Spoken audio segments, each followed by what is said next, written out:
Hello, everybody, and welcome to the Final Assault VR Master League Season 1 Championship. My name is NightFiree with 2 E's. I am here with my co-caster Sleepy with 2 3's. How are you this evening, Sleepy? I am doing well, NightFiree. Thank you so much for having me. It is good to be here at the end of the season, ready to get this championship underway. Oh yeah, it should be some exciting stuff. We are going to be hopping into a big tournament today, the start of a big tournament. Well, I guess we've already had the Challenger Cup, and we're having the Challenger Cup final today. It won't be covered, but we'll see who comes out of that one. But we have a big tournament going on the next couple of weekends, and I'm looking forward to seeing how these matchups today hash out, just to kind of go down what's going on in the prize pool distribution. The grand champion will receive $500 as well as a VR cover and ProTube VR merchandise coupon, VR cover accessories, and a VRML player customized T-shirt. Second place gets 250, third place 150, fourth place 100. So there's some good cash money in on this tournament. Some Yeah. definite pressure on these matches coming up. Yeah, I mean it's great. I was glad to see, the developers, kind of step up and offer to have a cash prize for season 1. I mean, season 1 for Onward, if you remember, was like basically just a bunch of guys streaming first person point of views. So this is really amazing. So Yeah. big shout out to the guys at Phaser Lock Interactive for being so great and giving us the support we really need to help get this off the ground right. And of course, thanks to those dedicated players who have been duking it out all season. Of course, we'll see most of those guys here later on in the morning. But yeah, so big shout out to them. I'm super excited to get this thing underway. Going to be starting, it looks like, on Operation Daylight, Nightfire. It is indeed. The format for this round robin group stage, we should break that down real briefly. What we have is both players allowed one ban, and then the home player picks the map, and the away player picks a map. And so two bans came out from, sadly, it's Bradley and Manello, and now Manello has picked Operation Daylight as the first map. But coincidentally enough, Bradley was also going to pick this map as his first map, so Ooh. yeah, we're kind of curious to see how this matchup shakes out. Both players comfortable and confident in Operation Daylight. And then our second map is going to be Forest Edge. So we're going to jump right into this. Sadly, it's Bradley, if you remember, the reigning World Gaming Conference champion. So he is a veteran in playing this game at the esports stage.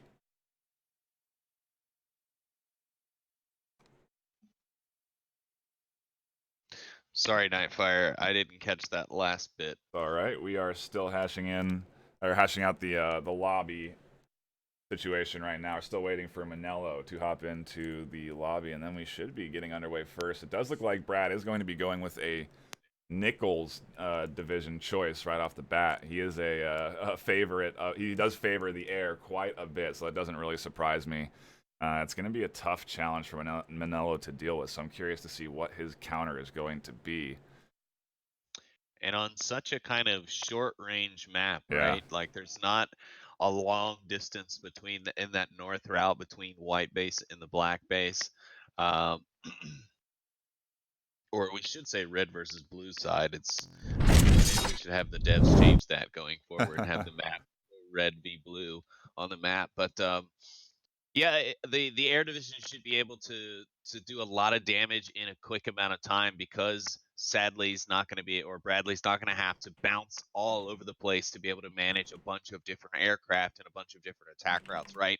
He'll be able to send them on kind of maybe even larger circular attack routes and just keep that running until they're dealt with and then just kind of manage them. But he's also very good with microing those types of things. So I really look forward to seeing him try and utilize that air division to really just pummel anything that his opponent might bring out. But who knows? We might see the same thing. We might see Manello pull out another counter air division, and the battle is taken to the skies early this morning. Yeah, yeah. There's a lot of micro involved in managing those planes, and it's been fine Yeah. tuned over the course of this season by the devs over at Phaser Lock. So it's definitely been something that's gotten a little more engaging, I guess, a little more interactive. The AI responds much better to the to where you want to do and what sort of actions you want to take, so you can really maneuver the planes around much more effectively. So I do want to see two guys very familiar with how to manage that AI fight out and duke out against each other. We're still waiting for Manello to hop into this lobby, and then we will be underway. So thank you so much for tuning in. If you are just stopping by, this is, again, reminder, this is the Season 1 Round Robin Group Yes. A stage. So Round Robin Group A, and we are on the second set of games. So let me change that title to be Group A instead of Group B. Yes, that's tomorrow, NightFiree. We're getting ahead of ourselves. I know. Yeah, we are. There are a lot more games to come. It does look like both players are ready, so I think we're going to fire up this first round and get underway. Beaumont being picked, interestingly enough. Armor division. Yeah, by Yeah, Manello. I mean, it is a favorite. The Beaumont division is super it strong. is. If you can get those anti-tank turrets out there, they are devastating in that long range. So I'm very curious to see just exactly how Manello plans to use those and counter the air division that's going to be coming in from, sadly, it's Bradley on the red. And we are underway. Round number 1. Looks like Brad's putting on his headset there, stringing up. But you have a little time here at the start to let that cash flow up and maybe purchase some early upgrades. Look at Brad. What is he doing? Hilarious. Putting on a show What's for the great is camera. his opponent. What's great is his opponent can't even see that. So, but he will see it later when he goes back to watch this VOD. But instantly, we're seeing Manello actually Wow. bring out a few fighters to deal with the infantry there on that north route between the bases. Yeah, we're not seeing any troop trucks coming out here, and Manello, the tank division, opting in for a quick 3-plane buy. He wants to take early control of the skies because he's concerned about Brad's potential advantage there. And interestingly enough, Bradley is going to go with some tanks, so it's kind of an odd trade in what these guys are buying. Brad picking up tanks, which cost more for him, and Manello with planes, which cost more for him. Correct. However, it's a smart buy, I think, for on Bradley's part right now, early game. I don't think he's got a whole heck of a lot of use for the planes. Manello's managing to use those fighters quite well to hold back the infantry, but sadly, he's went ahead and bought that expensive artillery and tanks in order to control the supply drops in the center of the map. So that's going to play into his favor here in the start and hopefully allow him to start Ow. sending out more and more advanced fighters and bombers to really start taking care of the Some armor of I gotta Manello. cut you off. Some super Yeah, no. advanced micro going on down at the bottom there. Brad had his tanks circling in front of the artillery, and 2 Humvees came in from Manillo, and Brad then microed the tank to cut off the Humvees, and so those Hummers couldn't get up to the artillery, and the tank just sat there beating in on them. So really nice micro movement there, denying that artillery unit from going down. And I mean, Brad making use of every unit he's bought. But here comes the ATGs, and they're going to start taking lane control in this little divot here. We're going to have a little tank battle going on. I think this one's going to go in the favor of Manello. Yeah, I believe you're right here. I mean, with the combined light Willys Jeep versus plus the light tank, yeah.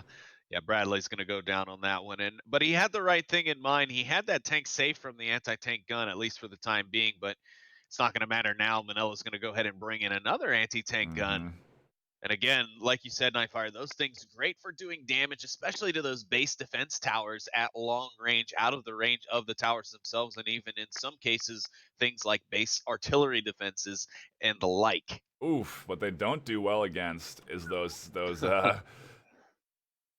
tier 4 units, those tier 4 airplanes coming in from Brad. Those things absolutely pepper that first ATG, and it goes down. And here comes another one out from Manello, and he's going to try and, I think this is going to be Manello's strat. He's going to have a couple of fighters up in the sky to help defend against any planes that come in, help shoo them away, and then to keep deploying these ATGs at range. It might be an issue for Brad, because Brad's strat seems to be, have a AA on the bottom there, taking control of the air. And that noise means the supply drop is inbound. I believe it actually means that Manello was on max cash for a while there. It's a notification that comes in when you're at 30 cash. Oh, my bad. It's all good. It's just it is an interesting.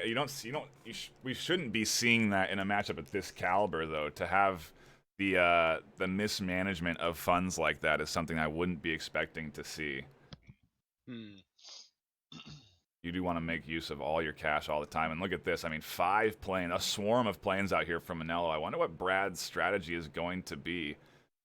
He's luckily not being pressured too heavily, so he doesn't have to invest hard into anything right now.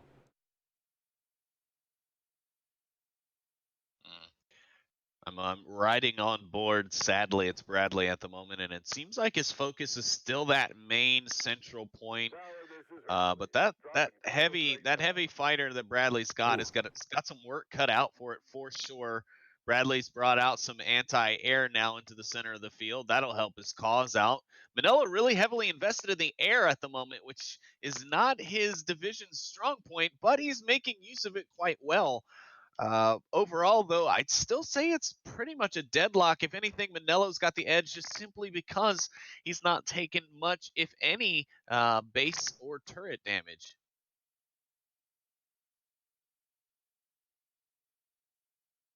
Yeah, those P-46s coming in from Brad, they're a heavy investment for sure. And so for them to get picked off by the AA like they are, it's a good trade for Manello. You know, I think even his planes still, they only cost 8 gold, 8 cash in comparison to, I'm not sure what those, what Brad's P-46 is, but it's much more. I think it's 13 or 15 even. And so it's a much heavier cost investment. And this is interesting. Oh, but man, is it worth it? Yeah, it definitely is. And I'm curious to see how Brad has gotten such a heavy troop count over here on this lane, because he is really pressuring this bottom tower, and it's almost going unnoticed by Manello. Well, he's got 4 troop trucks Oh, spawned yeah, he right spawned the outside troop his garage on trucks. the south, and now he's just spawned 3 more on the north side. So now he's about to flood not Manila, with an onslaught of constant infantry troops. That'll allow him to focus a little bit more on his utility usage, if you will, his other units such as his other armor and air units, and then I think that's where he's really gonna push up the notch. Here comes a push from Brad on the south lane. Artillery and 2 tanks, followed up by a large group of enemy troops. And I think this is the right play to try and have these troops uh, uh, distract the ATGs, because the ATGs do not work well against troops. They can hit them sometimes, but they often don't really hit too heavily. And now we're having a bit of a trading in these planes. The AA sitting here peppering these fighters that Manello was trying to stack up, and one turret does go down for Manello on that north lane, excuse me. And yeah, that's a nice push from Brad, and these troops are really starting to pressure Manello hard. Yeah, I gotta be honest, folks. It's really difficult for me to hear NightFiree keep saying my name like that and it not be talking about me. uh, Bradley is just on an onslaught now. The artillery barrage coming in from him, hitting Manello's bases pretty heavily, trying to take out his base AA so that his Mm-hmm. fighters can get in a bit closer. He managed to have some backup for his heavy fighters go in there, and yeah, doing some excellent work. Now the air battle's been turned, like you said. He brought out the AA, which kind of shredded Manello's response in the air. But Ooh. Manello is able to push back here. He has brought out the Calliopes there, as you can see, raining hell just outside on the defense as more push in through that northern lane. Both trying to go out and get that cash drop. The Calliope just denied Bradley from capturing it, and that ATV, that Hummer does get out there in time. The Jeep, excuse me. And now it's going to take out the AA, a very good trade for Manello, and he is able to fend off Bradley right now. These Calliopes absolutely slamming into these thick troop groups, doing really good work there. I'm wondering when the aerial push is going to come out from Brad, because right now seems like things are oddly going into Manello's favor, even though he's lost a tower. Yeah, he's going to have to break free of this turtling, but I think 3 Calliopes on the field plus a couple of base artillery defenses will help him do that. He's already kind of slowed down the Ooh. push of infantry, but yeah, now he's really getting out there and dealing some damage with those Calliopes out in the field. He's got his aircraft starting to work out. I Oh. think he's actually kind of forgotten about most of them. Yeah, this Calliope in the south is slamming right now, and it is going to get potentially another turret. It does. Both turrets down now for Brad on this south side. He's going to have to keep a good focus there. And Manello is just doing a great job of microing all these units, making sure that Calliope pulls back after taking down the turret so it doesn't go to waste, has a plane come over and cover it so that he can't get hit by that P-46, and just a really good job from Manello here to keep the pressure on to Brad. Curious to see what Brad's response is going to be. We still haven't seen a heavy aerial push come out yet. It looks like he's setting up for one with 2 AA in the north. Yeah, and this is pretty incredible because you got to remember, Bradley actually just won Yeah. the World Cyber Games Final Assault tournament over in Xi'an, I believe is how it's pronounced, China. So he is definitely not one to mess with in this game. You can't just scoff at, sadly, it's Bradley. He is the reigning champ at the moment. But Manello Oof. definitely giving him a run for his money here on map 1 as we hit the 10-minute mark here in 10 seconds.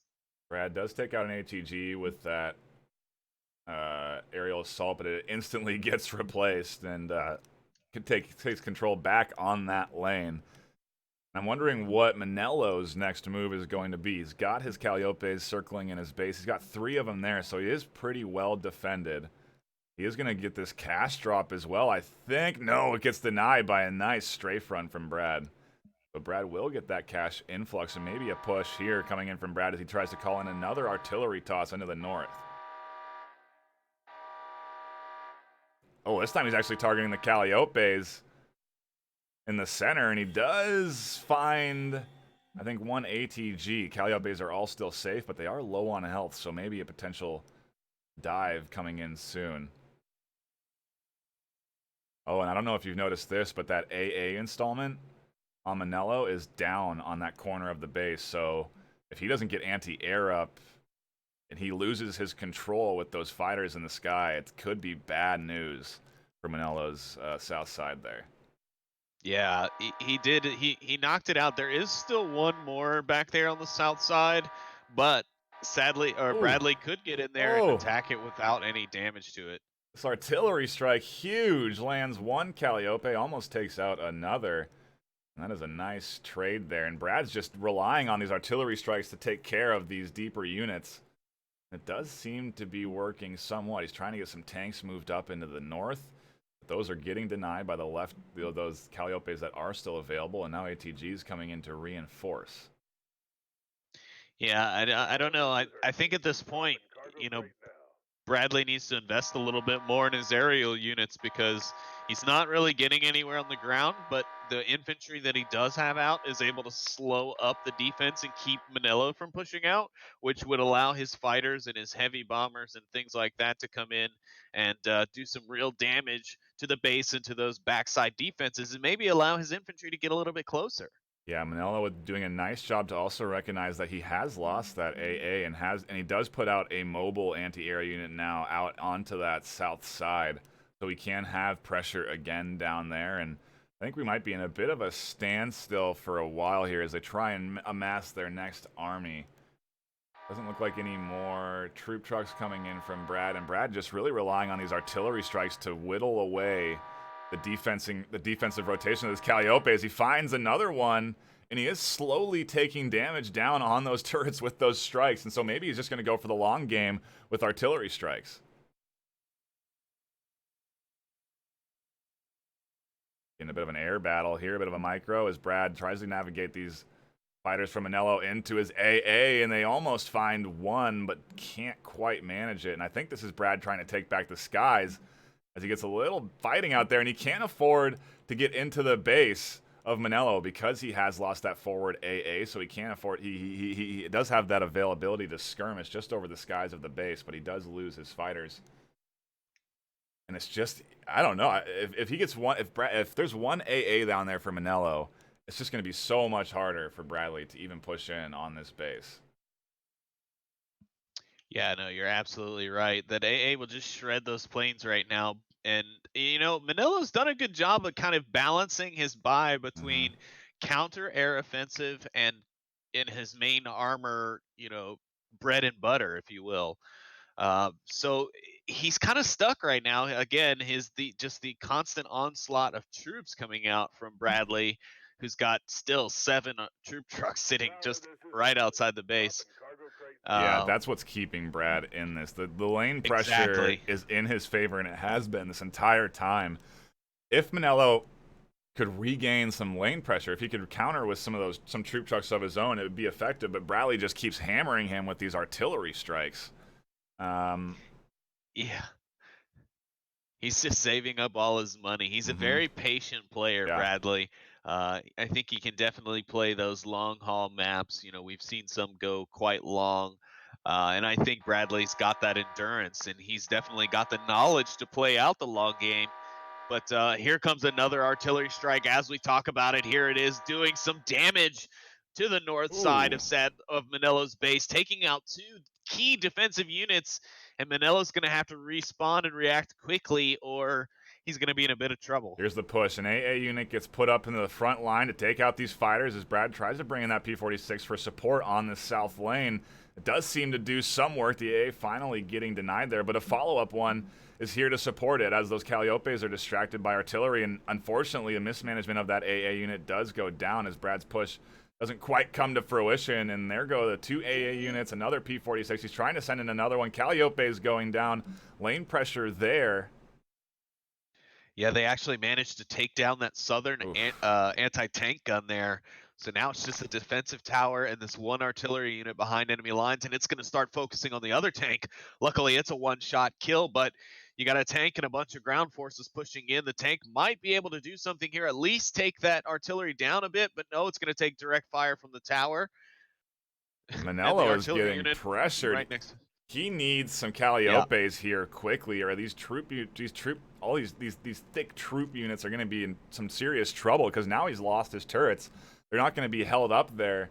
The fighters are going to have to be utilized to take out these troops on these lanes, which does open up opportunity for Brad to send in some AA and fighters of his own, which he does start to do, as AA is now at the front door of Manello's base, peppering at these fighters. And the noose tightens ever so slightly again, NightFiree. Yep. Yeah, Bradley doing a great job at overall pushing the Ooh. long game. Manello, I think, could have maybe slowed this down just a bit longer had he sent those aircraft that he's had out just circling the backside of his base. If he could have sent those out to try and take control of the lanes, at least thin out the herds of the troops.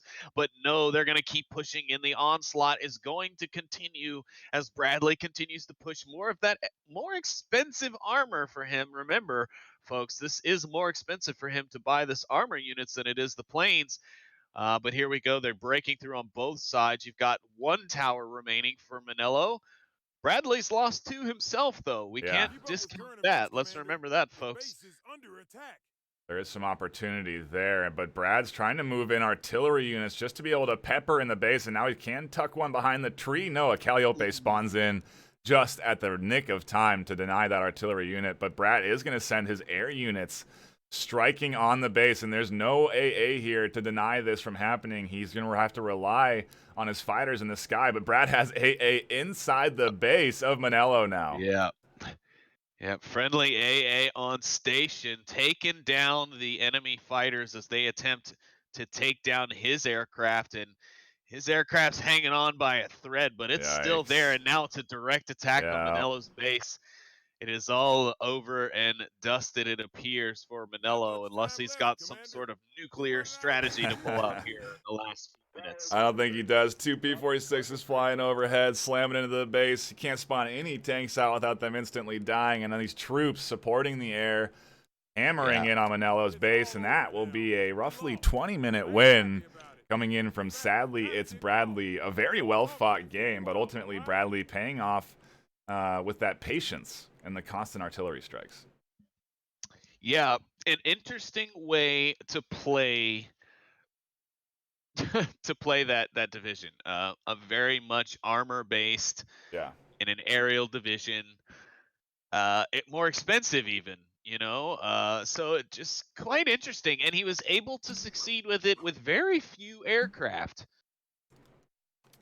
I don't know. Yeah, that was odd. We were waiting for him to sort of get that aerial push out there. Right. But it's Like I thought, okay, maybe early game he's saving up for the good stuff, right?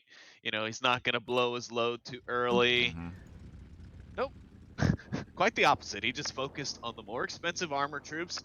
I guess he realized that maybe he wasn't going to be able to do as much in the air with that map as he thought he would. I don't know. That'd be interesting. I'd like to actually ask him why he chose to do that after we get finished. Yeah, maybe you could pick his brain tomorrow because I do believe he's going to be casting. So maybe we could run the pre-show for Group B. kind of get a little insight onto what Brad has to say. Sure. Either way, a really good match one, and what a great start to this round robin Group A. Manello and Bradley duking it out. Curious to see what division Manello decides for with Forest Edge, which is going to be our second map.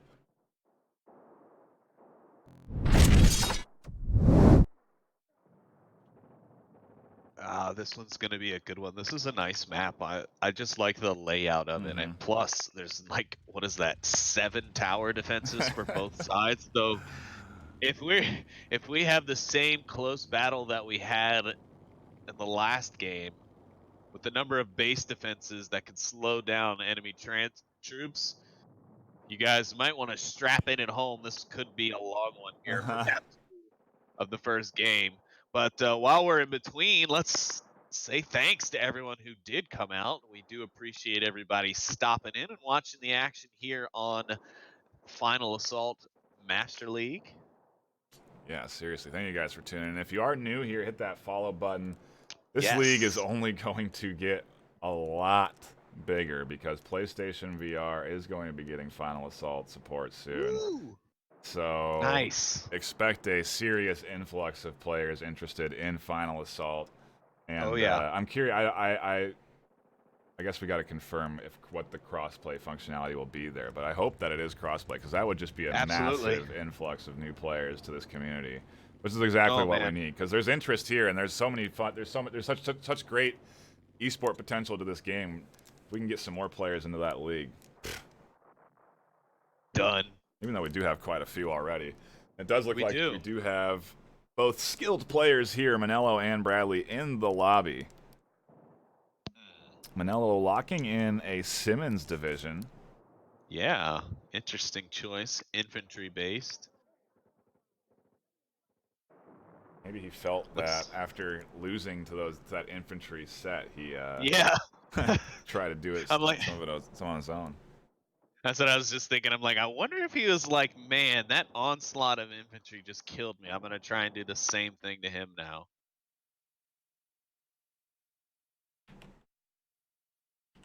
Had Bradley in there for a second, then he dropped out. We'll see and find out what the deal is there.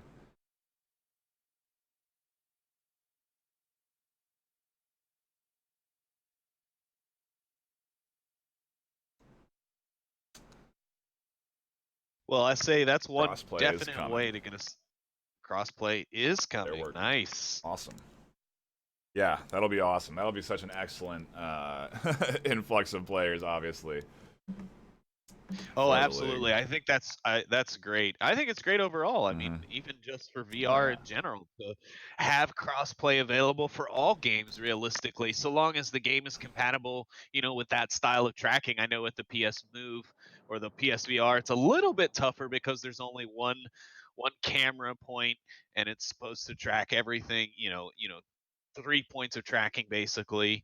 So it's a bit tougher to do as an immersive experience. I mean, this game fits perfectly for it. The map design and everything is going to be a great fit. I know the community is going to love it, and we have more action here to deliver to you now. Season 1, Group A of the round robin stage, the VR Master League Championships, $1,000 in prize money. As we now dive into it, an interesting swap here in size. Brad was large last map, and now has gone for a medium size, while Manello... I have that reversed. Brad has opted to stay with that larger size. Manello is keeping his medium. Just had the colors switch. Manello on your left, Bradley on your right. We are underway.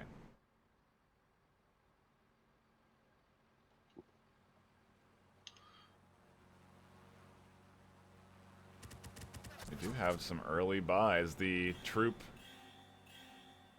focused Manello coming in with some early troop transports out there and a bazooka launcher as well that'll support the south lane.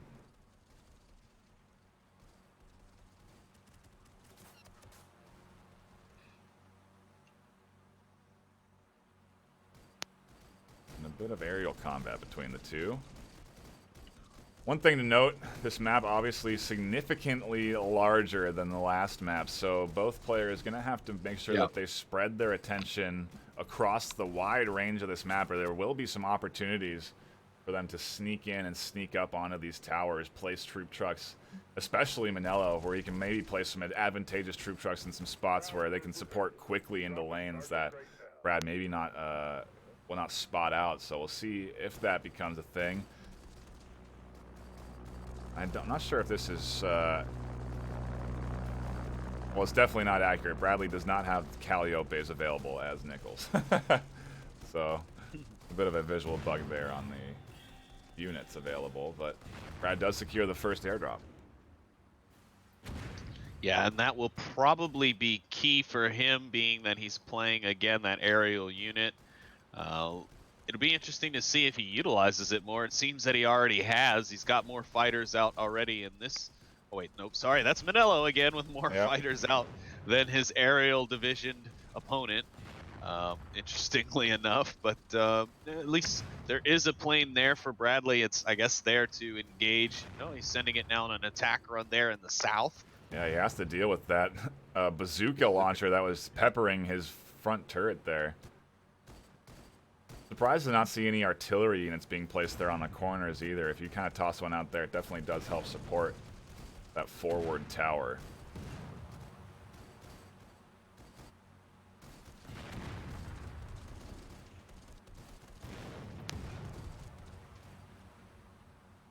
I think we're just going to have a bit of a...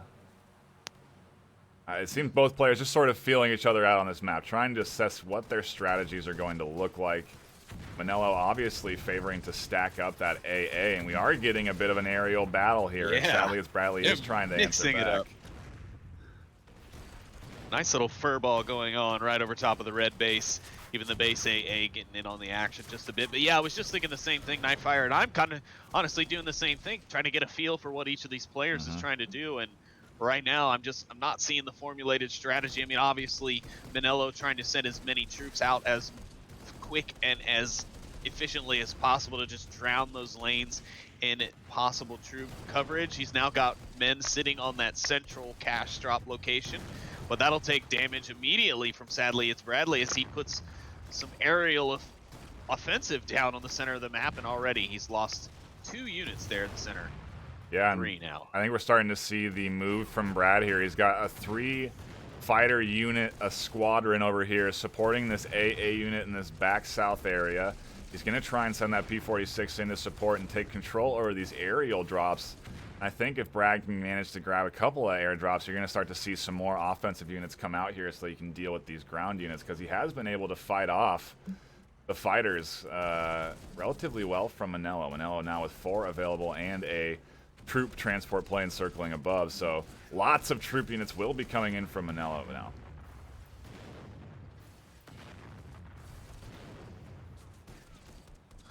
That's it. And surprisingly enough, though, sadly, it's Bradley is keeping up with the troop transport counts. Manello has 2 bazooka troop trucks and then 2 light, standard infantry trucks, and then Bradley himself also has 4 of your standard infantry trucks, because of course that's all he has. But are you seeing that air unit dropping anything? Which air unit? His troop transport that's been flying above. I haven't seen it drop any troops. I wonder if it's just visually bugged for me, or if he's not placing it properly. I don't know what it's doing there. For who are you talking about? Manello. That's a bomber. That's a B-17. Oh, you're right. I thought that was the troop transport. No, I believe that's the DC-3, which only Bradley has in this situation. Why am I? What are you? Maybe Alec. Maybe Facebook. Dave. It's over Manello's side. But yeah, no, I see the aircraft. You're talking about the big one that's just circling, correct? Yeah. Yeah, that's a B-17 Stratofortress. That's a bomber. That's the same type of aircraft that they used to drop the atomic bombs during World War II. Fun fact, I was actually stationed on the Air Force base that the B-17s, the Enola Gay, flew from in order to drop the bombs on Hiroshima and Nagasaki.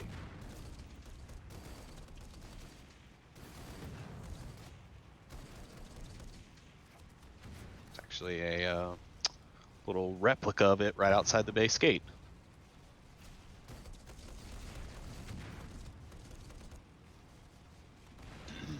Bradley, though, is making some pretty good headway here in the south with this armor push that he's now invested in. Again, aerial division, but invested in that more expensive armor, and it is paying off. He's kind of controlled the central and southern portions of the map. He's really pushed up against Manello's bases, and now he's trying to get up in the little crevice, the little bunkers right inside, right outside Manello's gates to shut that down.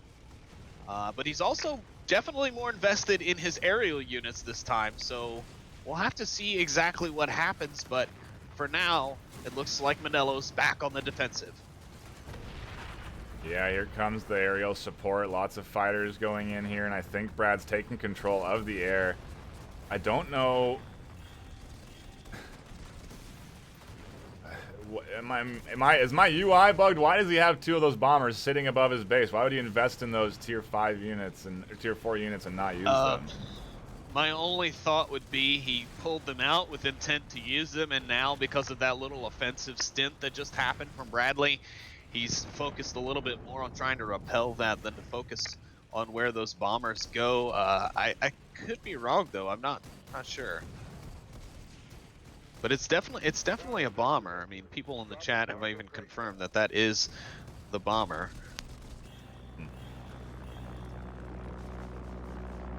Strange. He's very strange, I agree.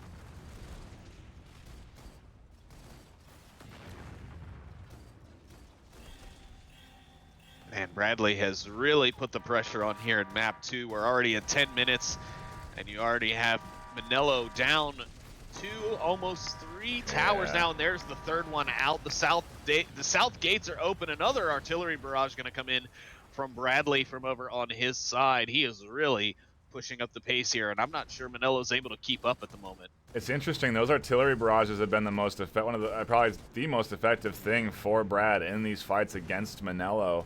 And it's not really even Brad's unit composition per se that's been winning him these fights. It's his use of these artillery strikes. And if he gets another one onto those troops up in the north, it's going to be tough for Manello to defend because he doesn't have any troops out in the south, and he is a troop-focused player. So everything he buys that's not a troop truck or troop-focused is costing him extra cash.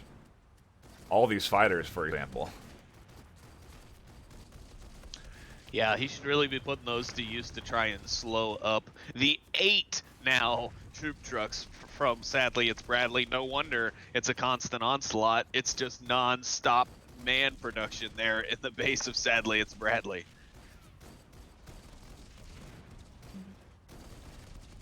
Non-stop man production. It has made it hard. Yeah, I regretted that when it came out, but you know what? It's out there now. Brad does seem to be losing control of this center as, yeah, those troop trucks from Manello do start to do a little bit of work and gain him a little bit of advantage. Push coming in from Brad now, though, and I think we're going to expect something similar. Finally, the bomber gets used. Did he forget he has 2 more above his base? I mean, why? What's going on here? I don't know, Nightfire. Let's just let the man work. All right. At least he's recognized he's got him. He's got one. Maybe he'll see one and then he'll look back and be like, "Oh, there's another yep, one." Oh, there goes 2. Yeah. Now he sees them both.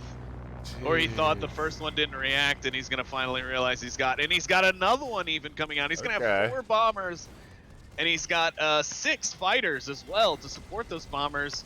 Where's Bradley's Air Force? Maybe this is Manello's strat. Maybe he was trying to hide those bombers, not utilize them, not draw attention to them, and sort of amass the Air Force. Because if he starts to push here, he's going to have to start it soon. Because if he loses these fighters and he lets the AA whittle away at the fighters, he's not going to have anything to support those bombers, and they're going to have a tough time dealing with P-46s and cheap fighters for Brad.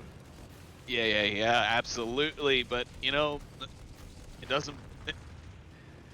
I think Manelo's gonna try and pound. Sadly, it's Bradley into glass at this point. He's got so many bombers. Not But being nope. used. Yep. Nope. I was like, well, nope. They're not using them. So He's oddly enough letting Bradley kind of push into the front part of his base, and then maybe Manello is going for a turtle strategy here, where he's just going to use the bombers when these things get close. But here comes an artillery barrage from Bradley, and that's going to help whittle away any questions there at the base. There's almost zero base defense now other than the aircraft above the base as Bradley's troops push ever closer to those southern gates. yeah, I think Brad's going to rely on the troop advantage here. The artillery strike did hit one of the bombers just a little bit. Interesting thing to note that those projectiles can land on those bombers.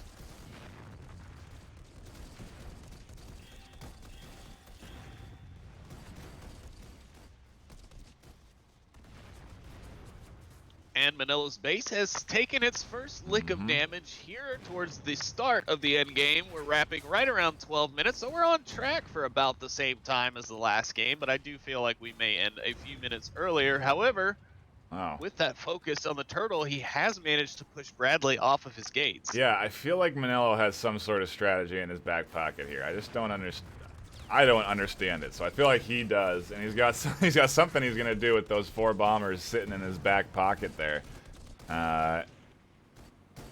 It seems like he's just trying to gain control of the advantage on the ground, but Brad's gonna send an artillery strike into the back here. I think he wants the artillery to hit these bombers, and he gets it. It does hit one. He gets one. 2. Oh, 2. Maybe 3. No, Manelo's going to divert the last 2 because he doesn't want to take the chance. But my goodness, what an effective barrage there from Bradley onto the base of Manello. He's been doing a great job denying Manello the opportunity to turtle by just constantly hitting him with the barrage every minute or 2. And it just doesn't give Manello the opportunity to stack up a force in his base. And it's what keeps Brad pressuring him and keeping him in the front line. He's got this clear advantage in the south with 2 turrets dead. And he is able to hit a little bit onto that base, so I'm wondering what his next plan of attack is. He wants to get AA up and maybe get those P-46s into the mix. Yeah, it looks like he's getting the fighters to start doing more strafing runs in the south lane to hold back the infantry as best it can. He's still not really utilizing the bombers other than, like you said, to that last line of defense. But he's going to have to be careful because, as we've seen, Bradley's sniping bombers out of the sky with artillery barrages, so you better be careful doing that. I think he's actually got a chance to where he could push those bombers out with some fighter support right now and kind of clear Bradley off the board and push him back towards his gates. Because right now Bradley's still sitting with 8 troop trucks. He's got 93 infantry members on the field compared to Manello's 20 at the moment. Yeah, he is definitely trying to keep that lane pressure up. Seems to be the working strat for Brad. Gain lane pressure with troop trucks, reinforce with air. But he does do a mix of everything, and he's using the wide range of this map now to put in a little bit of a push. He's set up a couple of tanks kind of spread out in the forest, and now he's sending them all into that front line. I wonder if we're going to start to see aerial support as well, as that AA does try to get up there and reinforce, but an interesting counter push from tanks. And here we go, the battle at the base of Manello, trying to wither away. And finally, bomber support does come in.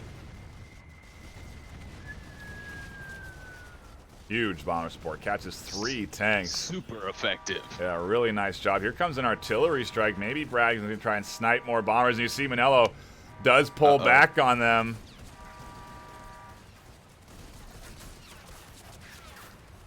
But it's not going to stop the damage directly to the base. And now Bradley's got 2 tanks firing directly on it, as well as a bunch of infantry coming in. He's got the AA right up front, just like he did in the first map. He brought that AA up to help deal with Manello's aircraft at his own base. However, Manello has managed to take control of his main base defenses again, and he's pushed some troops out. He's going to try and hold back this south defense. Will it work? Will he be able to take control again, or will Bradley just inevitably push his way back in again and start taking down the base board by board. I think we're going to see another push from Brad in maybe 3 or 4 minutes here. He's going to have to get some cash up, get those tanks positioned again. He does actually have a little bit of squad rolling in. 2 tanks and an artillery unit coming in on that south lane. And he's looking for another 20-minute close, and I think you're right on that time. He's got the base down nearly to half health as well. And if he's able to distract Manello, and he's able to force him to pull those bombers back, that works, you know what I mean? Even if Manello's out of... if he can whittle away little by little, it'll eventually work. Yeah, you're right. Also, well, no, yep, well said. Bombers coming in. The bombers again. Stopping that armor. Good idea, but not very effective this time around.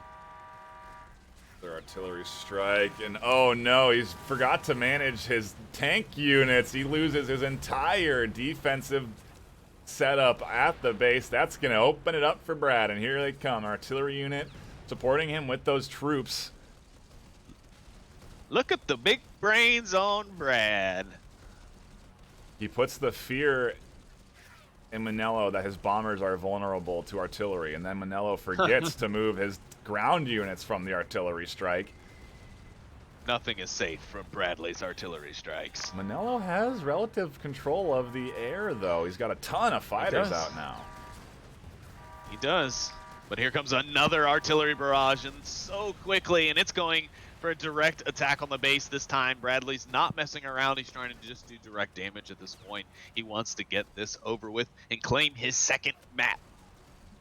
Cash drop coming in soon. If Brad gets that, it's going to be tough for Manello to deal with it. And here comes the push from Manello. Bombers coming out from the base. The first one here. Ooh. Just going to get eaten up by AAA, though. It's not going to make it anywhere. A little bit of a risky move. I wonder if he was just sacrificing the unit because he couldn't manage it anymore. No, because it does appear that he is focused on trying to get some sort of push going, but where were those fighters when he went in there, though? Yeah, I think he wanted to backdoor some damage there because he didn't have any of the AA units down, so he was going to take base AA hits there regardless of what he did. And wow, here's a little push from Manello. A ton of Jeeps. He wants that cash drop. He does not want it to go to Brad, and I think he does manage to get it. The net worth of Manello is significantly higher now than Brad, as Brad's pushes and defense has been whittled away. Brad doesn't have a lot of units out now. No, he sure doesn't. The only thing he's really got going for him at the moment is his 8 troop trucks, but they're on cycle. And are you seeing what I'm seeing? I'm seeing a bunch of troops kind of standing around on one side of Bradley's base. They're not really moving at all. I think that's a UI bug. Yeah, I'm seeing that as well. Hopefully that's not preventing troops from going anywhere. Yeah. I'm pretty sure that's a spectator bug there, but... Yeah, I agree. Wow, half health for Manello, and he has taken control of his surrounding area on the base.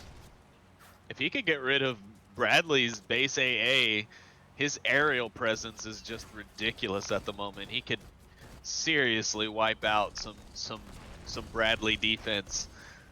But Bradley's pulled out the cargo airdrop aircraft. However, he's keeping it kind of localized over his own base. He's not sending it out because he knows Manello's controlling the skies over the battlefield at the moment. Almost down to 2 bombers, one nearly killed. Another airdrop coming in. We'll see who grabs it. And Brad has been sort of stopped here. Trying to build up an army again, but he's lost control of the map. The base of Manello relatively well defended. A couple of tanks here to hold the artillery, and it looks like Brad's trying to hit these planes out of the sky with artillery strikes.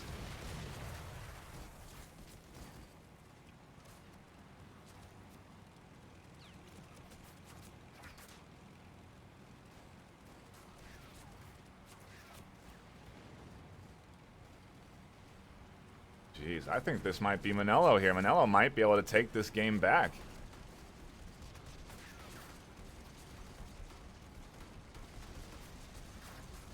Huge AA unit, though, doing work to these fighters, hitting everything Just peppering them for a good 20 seconds. Artillery to reinforce and hit those tanks that aren't hitting it for some reason.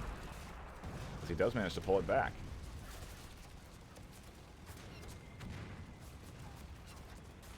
Another attempted toss there. Threw that bomber in. It did manage to get a few hits onto the artillery of the base. So I think maybe Manelo's going to try and whittle down the base artillery there. Little by little with bombers, and once it goes down, he's going to be vulnerable to some heavy hitting artillery strikes from those bombers. And that seems to be Manelo's strategy. He's trying to counter the air. It's interesting how both of these players have kind of countered their opponent with their opponent, right? Mm-hmm. Like Bradley's been more invested in the ground units with an aerial division, and Manelo's been more invested in aerial units with ground divisions. Like, they're countering their opponent with their opponent's strength. And while the last map it worked for Bradley and has so far worked to have him with a definite advantage, Manelo is kind of fighting back here, and with his strength in the air at the moment, if he can continue to manage that well, like you were saying, take out those base defenses, he can really start doing damage and really catch up fast here with just a blink of an eye.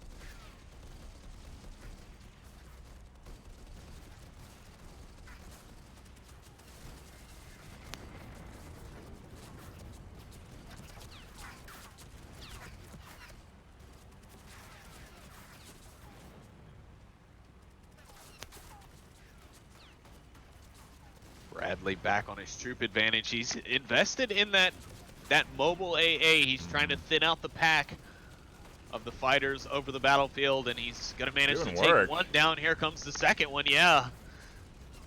Things are going to change very quickly here. He's got 93 infantrymen and 14 paratroopers out on the board currently against the 19 troops of Manelo. The air units are slowly being wiped, and that could only mean one thing as we see more armor divisions roll out from, sadly, it's Bradley. He's going to start his push again through that wide open south door to try and go directly at the base. I'm going to say an artillery strike's probably going to come in pretty soon to help clear out some of that defensive. Yeah, he definitely wants it right now, but I think he's mistimed this. He's sending in these tanks to their death without the artillery strike, and I think I think he's artillerying the base. Oh. Yep, but only getting splash damage, as it's not really doing much to his health bar. Maybe about 3% damage done there from that last barrage. It's an interesting choice in what to. I mean, I know he maybe thinks he can't push through the net worth of Manelo. It is quite a bit significantly higher than Bradley's, but 4 bombers are probably 40 apiece. That's true. That's 160 right there. Oh yeah, 40 is impossible. Good point. Well, even if they were 30 apiece, even if they were max cap, they'd be 90. Or no, he's got 4 of them, so 120. Yeah, very true, very true. He's going to send in 1 bomber now, too, onto Brad's backside. Brad, is he going to notice this? I don't know, but Bradley's going to pick up yet another cargo drop. That could be another artillery barrage inbound here soon, and just as I say it, there's the alarm. The guns raise up in Bradley's base, and the shots are out. Again, another direct attack on the base, it appears. He catches a bomber out with it. It does. It might catch 2, but no, the other one just a bit out of the way of the flight path of those artillery shells, and he's going to bring it out to drop some bombs anyways. It'll hit the 1 unit of Bradley's pushing in from the south, and yeah, I think the timing was not in Brad's favor here at NightFiree. Like you mentioned, he does have some troops pushing up to keep pushing the south side, but the artillery of Manelo on the south has really done justice, and here comes another bomber for a run. Will it catch anything? Yes, it's going to catch 1, 2. It takes out the AA that Bradley was trying to sneak up there in the south. Yeah, and this is bad news for Brad. He's lost both his base AA as well, and now the bomber is coming in. He's sending in fighters. He's sending in his AA. He does not manage to micro it away in time, but he does take out the bomber before it gets to his base. As long as he keeps 2 AA trucks there and he keeps focused when those bombers come in, he should be able to deny them entry. But now that there's no AA here, Manello may start his push. He may start sending in the fighters to hover over the base of Brad. Well, it looks like Bradley is going to start bringing out some aerial units, or at least keeping some aerial units back towards his base to slow the onslaught of troops from coming in. Luckily for Bradley, he does still have the base towers on that side, so the infantry push will be slowed up still quite a bit unless he sends some armor with it. And right now, I'm not sure that Manello can afford the armor loss at the main base to really submit to a push until he's got Bradley well off his heels at these gates. Just a huge swarm of planes from Manello. 10 fighters in total, 2 bombers. I want to get like an in-cockpit view of these fighters when they're swirling around so we can jump to and be like, feel like we're in Top Gun back in World War II. Here comes a push, a bomber onto the base of Brad. Will it get some shots out? It does get a full payload onto the base, and Brad now. Nice attack. A huge chunk of change down. Another bomber coming in. 3 fighters coming out to try and reinforce, try and take down this bomber. It's going to get another drop onto the base. Full load hitting again, and just like that, that score is almost tied as Bradley goes down to half health. And Manello is on the advantage. He's still got one more bomber he can use. If he can take down just a little bit more of that base AA, or even some of the mobile units outside, he might be able to take this thing home, NightFiree, with a serious strike cape. That's like some, that's some U.S. Air Force type stuff. And again, not even an air division. Yeah, the long con there. He sent those bombers in one by one to what seemingly looked like die, but they were dropping shots onto the AA of the base. So both base AA turrets went down, and the long play from Manello does pay off as he's masked those bombers and sent them in. He's now only down to 1. He's buying another, and he's sending in this one. He's got to send. Yeah, there you go. That's a better route, Manello. Good job bringing it around. Oh, he's going to send in both. This might be the it for Brad. Brad's going to have to respond. He's going to have to take down these bombers. On it. Yeah, he's already got fighters on it. It might not make it. No, it's a bit of a tank. Here come the bombs. First one makes it out. It does go down, but he is now taking the advantage. Here comes the second bomber. The base AAs will start reacting soon enough. Mobile units are already on it, but the bombs are out, and here we go. Wow. Sadly, Bradley is down to a sliver. If Manello can manage to hit his base with an artillery strike, even no, here comes the last bomber. He's saved up for it all his life. He's done nothing more than wanting to be a kamikaze bomber for the Manello army as things get the 20-minute mark, 28-minute mark. NightFiree, I was wrong. The pacing is not there. We're going for 30 minutes. Is Manello going to send this last one in? Here it comes, the death blow. Yeah, there's a lot of AA, 2 AA units on the base, a lot of fighters focusing it. Can they get it down before it gets to the base? Swerve, Daddy, no! It's not gonna crash, does it? How could we lose? Wow. Manello. Wow. My goodness, ladies and gentlemen. I'm speechless, NightFiree. I wasn't expecting Brad to really lose. I thought that he would definitely take both rounds pretty quickly, but Manello with the long con, and we just didn't understand the strategy with the amassing of bombers as his base was getting peppered. But he played patient. Yeah, and that was the plan. He was playing patient. He was amassing his troops, waiting for that moment to strike. Wow, pays off. You got that right. It pays off. That was a heck of a series, NightFiree. Both games, but I mean, just that strike bomber capability that Manello brought in at half health. He really rallied his. I don't know what he did. I don't know if he like took some of that drug that they use in Limitless that like unlocks your mind or whatever it is. But that dude just figured something out in that strategy straight up.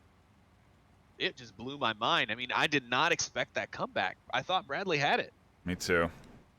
Me too. Very nicely done from Manello, and that's going to lead us into our next series. I think we're going to get a brief pause here in the action as we sort out what maps we'll be on and what bands are out there. So if you can patiently wait for us, I think we'll take a brief break. Sleepy, do you have any final thoughts on that first round?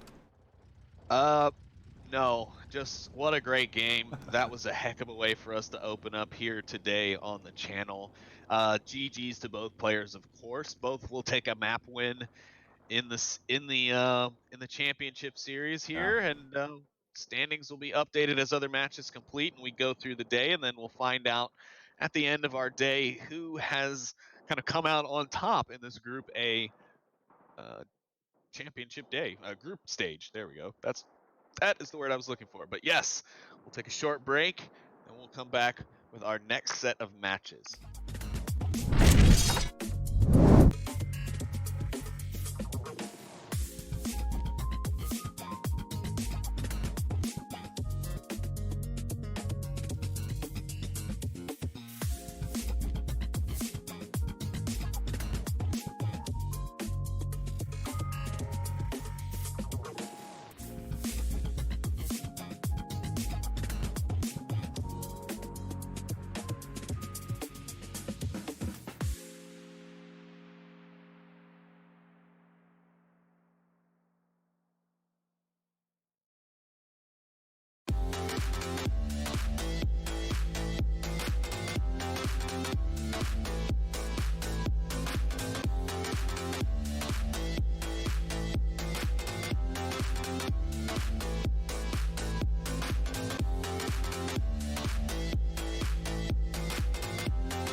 we are just tuning in, we are waiting for the second series to finish off. The schedule is roughly about an hour, I think, per series, so I think they're going to get their full hour. So head on over to Final Assault VRML 2, where you can cast the action being broadcast live to you there.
We are back from our extended break. Thank you much for bearing with us there as we waited for that second series to finish off. Quokka Yes. just getting out of a bit of a barn burner there with Naoko. I think he did take both maps, though. So we will be... Exciting series all around. Yeah, sadly it's Bradley and Quokka facing off. We have Nichols versus... Beaumont. It's going to be on Hill 512 to kick things off. I think we'll just fire it up, prevent these players from waiting around any longer. We'll dive right into our second pair of matches today in this round-robin group stage. Quokka and sadly it's Bradley. They're going to be facing off on 2 maps. Yes. Hill 512 to start it off, and we'll be going back to Operation Daylight, the one that Brad won on for our second map. And it's no surprise that we picked this one with Quokka as Beaumont. No, and he should be able to do some damage here. I'm interested to see how sadly it's Bradley will play it. Of course, we've talked about it earlier on the channel here that the I know I'm going to mispronounce the name, so I'm just not going to say it. The aerial division, those armor troops are going to be more expensive. So, but I have a feeling Bradley is going to invest in them. Quokka probably going to try and get some artillery set up in some key locations because you can take out certain locations from overtop buildings. You can also, send Calliopes in to do some serious damage. So I'll be interested to see what happens here from the Beaumont side on this map. He should be favored a little bit depending on how Bradley plays his division. I think we have an early upgrade here to tier 3 from Brad, while Quokka opted in for a bit more of a squadron here. 1 aerial unit, 2 tanks, and an artillery. But he may be trying to put in an early offensive, or at the very least, trying to take control of the center of the map so he can grab that first airdrop. Brad thought about pressuring that plane, but realized there is 2 out there to his 1, and so it decides to pull back.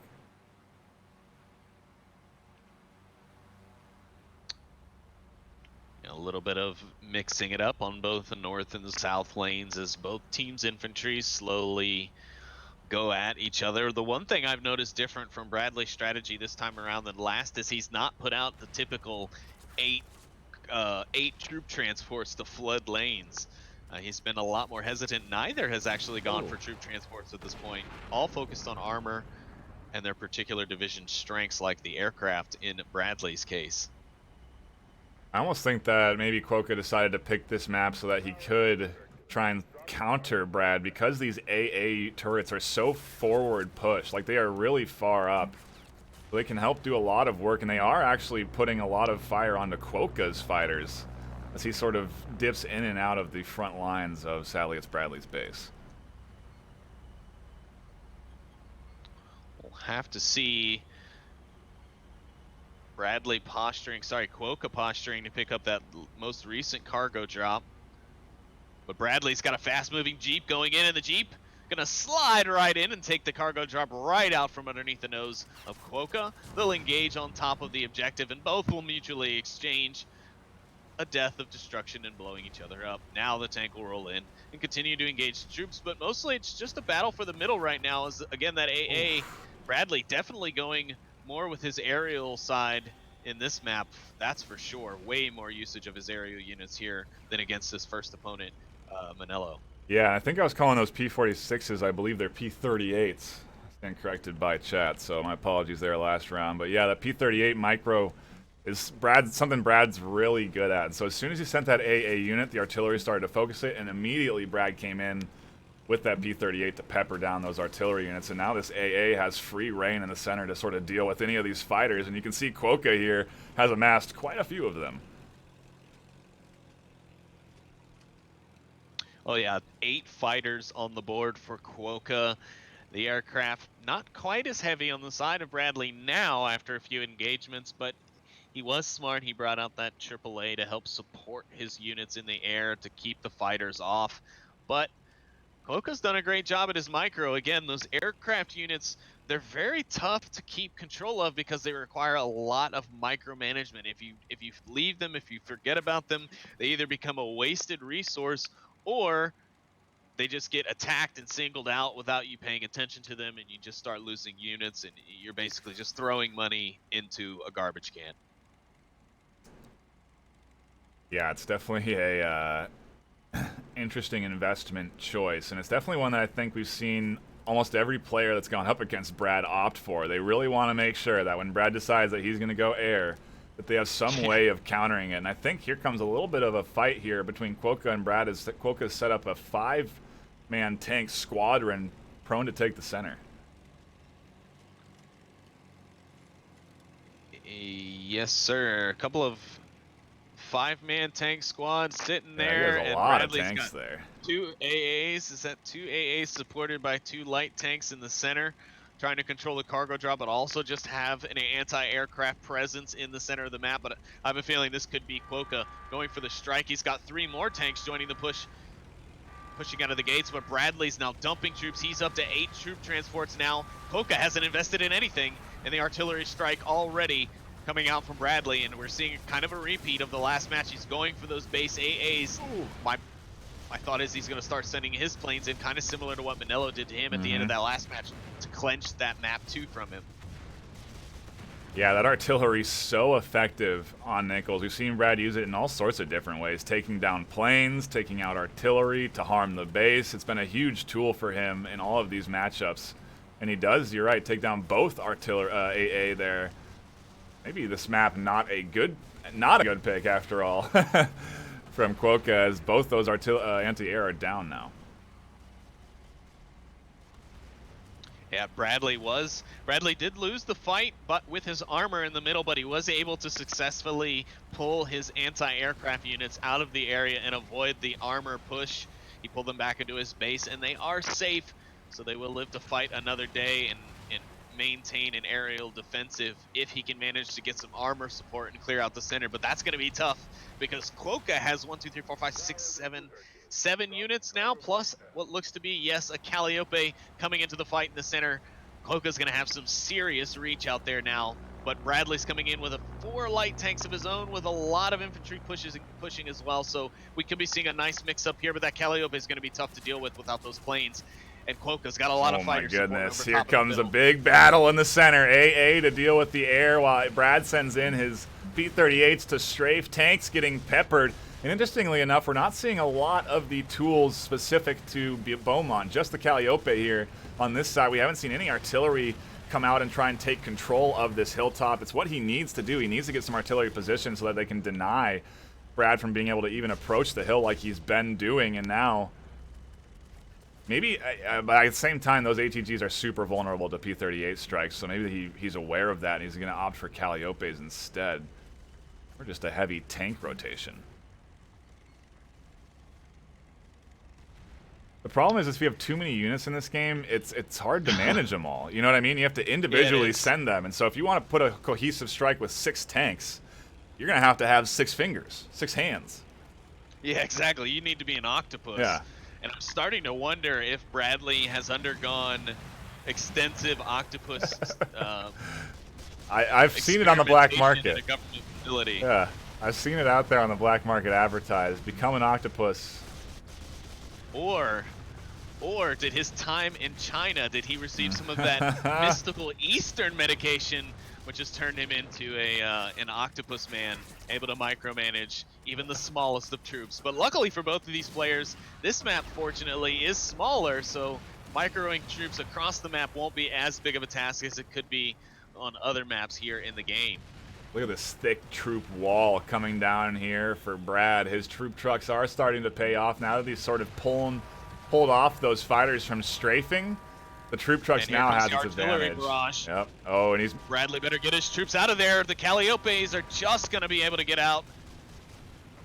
Bradley trying to strike the garage, the production facility of Quokka, but unfortunately for him, Quokka was aware. I think it's actually another anti-air strike, because he has taken down that corner anti-air over there. Good eye, NightFiree. I did not catch that. Now he's got a completely open side. Oh, and those troop trucks, man, those are so vulnerable to a nice P-38 strafe. I think he could take all 3 of those out with one nice strafe, and there's going to be no AA there to deny it. Here it comes. He's maneuvering it to start hitting the armor on its way in, but I think ultimately he is going to Oh go for my the direct gosh. attack on the base. Look at this Quoka's troop sending out more wall. fighters though. Oh yeah, it's just, wow, it's like a phalanx at this point. Just put some shields on them and they will be Spartans. 300 troops, 90 troops on the board right now. Bradley is pushing. The Calliope drops it down to 30. Or no, still 95, but it does take out that big, thick section of units, and now P-38's trying to take down the Calliope's artillery coming in, slamming the trucks. Wow, it's just a massive battle here on this side of the map. We've got our anti-air coming out from Bradley, which unfortunately was taken down by an armor push from Quokka, but overall, just massive battles. He does take out Quokka's fighters, which were taking out his P-38. Things are just going insane over here between both parties. Quokka has to be careful or he's going to lose this match in 10 minutes because Bradley has quickly taken control of the air. He's systematically taken down the anti-air around Quokka's base. And the next thing is to start dealing with all of these tanks that are out here in the Calliopes. And if there's only one fighter, two fighters to defend the Calliope, it's not going to be enough in the long run. No, it's not, especially with Bradley now pushing yet again another mobile AA unit into the front lines of the battle to keep those fighters, that fighter support away from Quokka. However, his armor units are just being torn apart right now as they push towards his base. Quokka with a lot of light tank support right outside the main gates. He's really supporting the fact that he has no base AA or really any base defenses on that side by compensating with armor, but now he's down to only one troop truck. He's severely lacking in foot troops. I don't know, it's not looking good for him right now, but we'll see. We did see Manello on the back foot for quite some time in the last series and then come back with an impressive bombing strike to win the second map. So who knows, it could still be anyone's game, but right now I'm giving the call to Bradley. Ooh, and a really key strafe coming in there from Quokka. If he didn't strafe this big, thick troop lane here, it would have been trouble for his base. He was about to start taking some base damage, and he does take a little sliver there. As Bradley now is getting closer and closer to taking down Quokka on map number 1.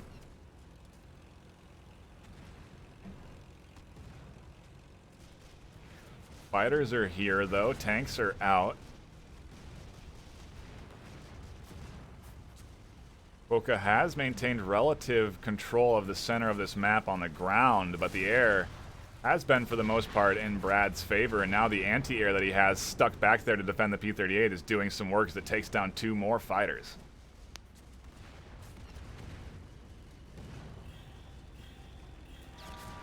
The troop push is just ridiculous once again. It appears Bradley's taking aim with his artillery one more time. He's again going for that exit where Quokka's troops will be coming out, dealing a little tiny bit of splash damage there to Quokka's base.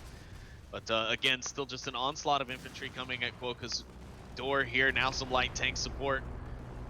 Quokka will answer with some tank support of his own, but will it be enough? Here comes the light. Willie's Jeep, fast mover, going to cut through the action, try and push his way forward and cut off the other troops, but no, Bradley's going to secure the cargo drop this time. And here we go, another artillery barrage going to come out from Bradley here from his base. Wow, that was a huge cargo pickup, and it does allow him to keep the pressure onto the base of Quokka. Keeps peppering the base with artillery. It's something he likes to do to just sort of, maintain pressure. And yeah, the door is open. Tanks coming in, cheap buys for Quokka, but he doesn't have a lot of cash flow, and if he loses those, it's going to be bad news. He's got the stereotypical Bradley forward pushed AA, though. He's trying to defend from those fighters and keep them off that infantry push. It's just out of range, though, so he's got to push it forward, and he does, thankfully. I don't know the tank's going to be pushed out now to engage. Bradley's going to see it, though. He's going to move. Artillery support now in from Bradley. It'll catch the tanks and the infantry out coming out of the gate.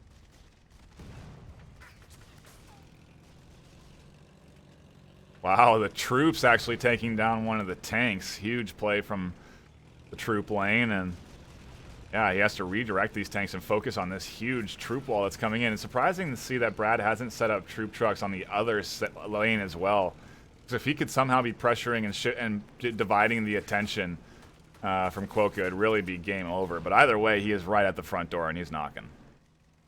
Oh, yes, he is definitely knocking. And now he's got that AA right back up there. He microed it out right as the tanks rolled in, and now he's going to roll it back in to help support his fighters. Oh, the Ooh. artillery going to come out, and it's going to catch two right out the gates as it swirls in. The fighters go give chase, but the AA unit's going to answer back and shred. Nope, it does get one as it exits. Yep, and there we go. The doors are open, and Quokka's going to be receiving just direct damage to his base at this point. He's down to 75% health. Trying to get those fighters to loop and take out the troop trucks. He's trying to hang on here with his last breath as he puts in his last bit of cash investment into a couple of tanks to try and push out. But the artillery is peppering them. The AA is hammering the fighters. Yeah, and it looks like a secondary AA unit may be moving in from the base at some point. I see there one on the board. No, it's been taken out now as the forward one goes down. Yeah, there it comes through the center of the map. A couple more light tanks to push in through the main exit. But Quokka is doing a pretty good job keeping some armor output going, because if it weren't for those tanks rolling out the door every couple of minutes, they would have probably melted away what was left of his remaining HP. But here comes the P-38 on an attack run again. Bradley is not letting up on on those aerial attacks. And the ground attack. 3 tanks now are coming in, and they are going to get some hard-hitting damage onto the base. And I think this is map 1 in favor of Brad. 15 minutes time, maybe 16 minutes if he can fend off this final push.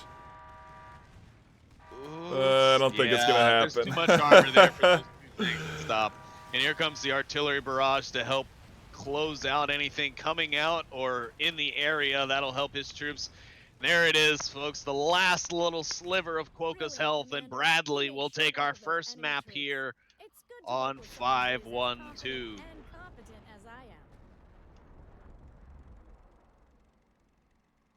Man, Bradley really just kind of jumping off to an early lead there and pressuring it all the way to the end. And it seems that that's kind of his style. He really doesn't like to necessarily focus on a multi-angled attack. He really likes to weaken you and pry his way in with really good micromanagement, mind you. But work his way in and just force his way in one side. Like, he's not going to neglect the other side. Like, he's definitely not going to let you counter push his opposing angle, but he's really focusing on one side and then the central. He doesn't try and spread himself too much, like I've seen some of the other players do, I guess is what I'm trying to say. Yeah, you're right. And I was kind of wondering why he's not sending troops onto the other side, but it's because he wants to push the advantage and keep... You know, he didn't take out the anti-air that was over on the north. He didn't have to worry about it. He didn't have to worry about those 2 towers. He just put all of his attention onto one side of the base and withered it down. And now we're going to be moving on to Operation Daylight, which is Brad's pick. And I don't know. He got contested kind of decently by Manello last time on this map, so I'm curious to see what Quokka can do since he seems to be a Beaumont main. I'm assuming Brad here is going to be picking Nichols again, though, and we'll probably see the characteristic artillery strike to AA and then him pushing in. And I just wonder if maybe there's a faster route that Quokka can take to deny Brad from being able to get that sort of foothold. I think it's going to be about keeping a lot of infantry on those lanes up top, because that seems to be where the fast push comes from Bradley. Like, he took control of that north cargo drop the last time, and now if he does it again with artillery or any sort of, you know, long range engaging abilities, then it's might be game over quickly for Quokka. But Quokka's no slouch. I mean, both of these players are excellent players. It's been a great series overall on both channels so far today, so we know how close competitively these players are. But yeah, I think if you were to ask me, gun to my head, for the folks at home looking at that northern lane on the map, that's going to be where I would focus a heavy infantry, at least to onslaught or to match the quick strike that I have a feeling will come out from Bradley here. Seems to be roughly around the 10 to 12 minute mark that Brad really starts to push in and put on the pressure, so I don't know. I don't think you're able to really do much too early. At least I haven't seen. Well, I guess you can. I've seen games won in 6 minutes, so it is possible if you really get that early advantage. And I like Quokka's strategy with buying into those tanks so heavily because he does have that advantage with the tanks costing less on Beaumont. And Brad's not opting for Nichols on this second map. He's picked Nichols all 3 maps today, but instead we're going to see a Beaumont versus Beaumont. We wait for our co-caster to ready up. My fault. I thought I had done that when I jumped in the lobby. I've been good about that today, so I apologize to my host, who isn't being backhanded and sly at all about suggesting that I'm the one holding things up. But yeah, no, I am interested to see how this Beaumont v. Beaumont go, because it will be very armor-based. I'm expecting to see a lot of artillery answering, a lot of Calliope usage, possibly overarching things. Yeah, we'll have to see, but I think the center part of the map, and like I said, the north, which I think is going to actually come up as the south here on the overhead view, is going to be where Bradley looks to strike and where Quokka needs to be careful. Quokka on your left in red, Bradley on your right in blue. Both Beaumont. And an early 3-tank investment from Quokka. Nothing yet from Brad.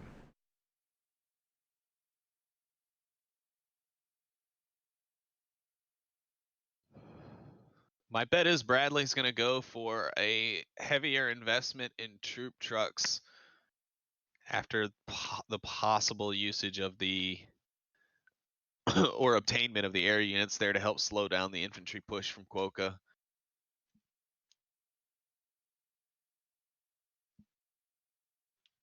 One fighter from Brad.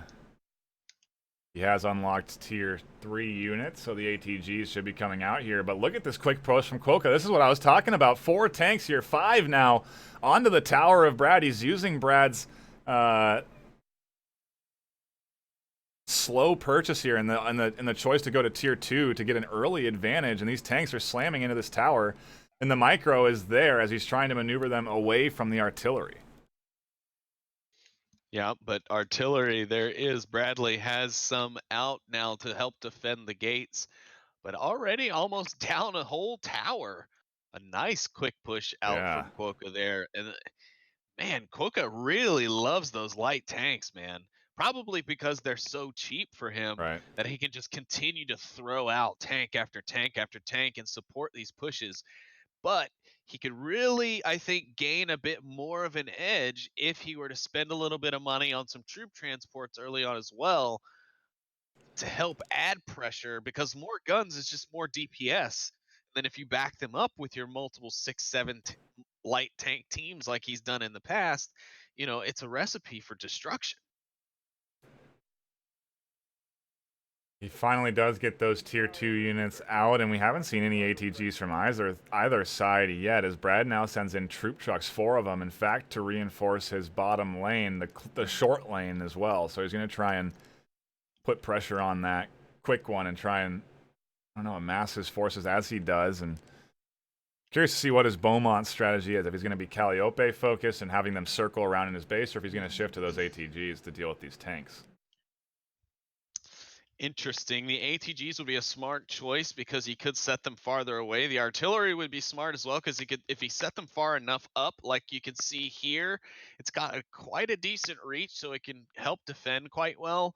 But yeah, Calliopes would be smart because they are fast and quite maneuverable. They have a good range. They can arc over things, so you can set them up in a lane where you might have something between you, and it can just arc over it to deal some serious damage.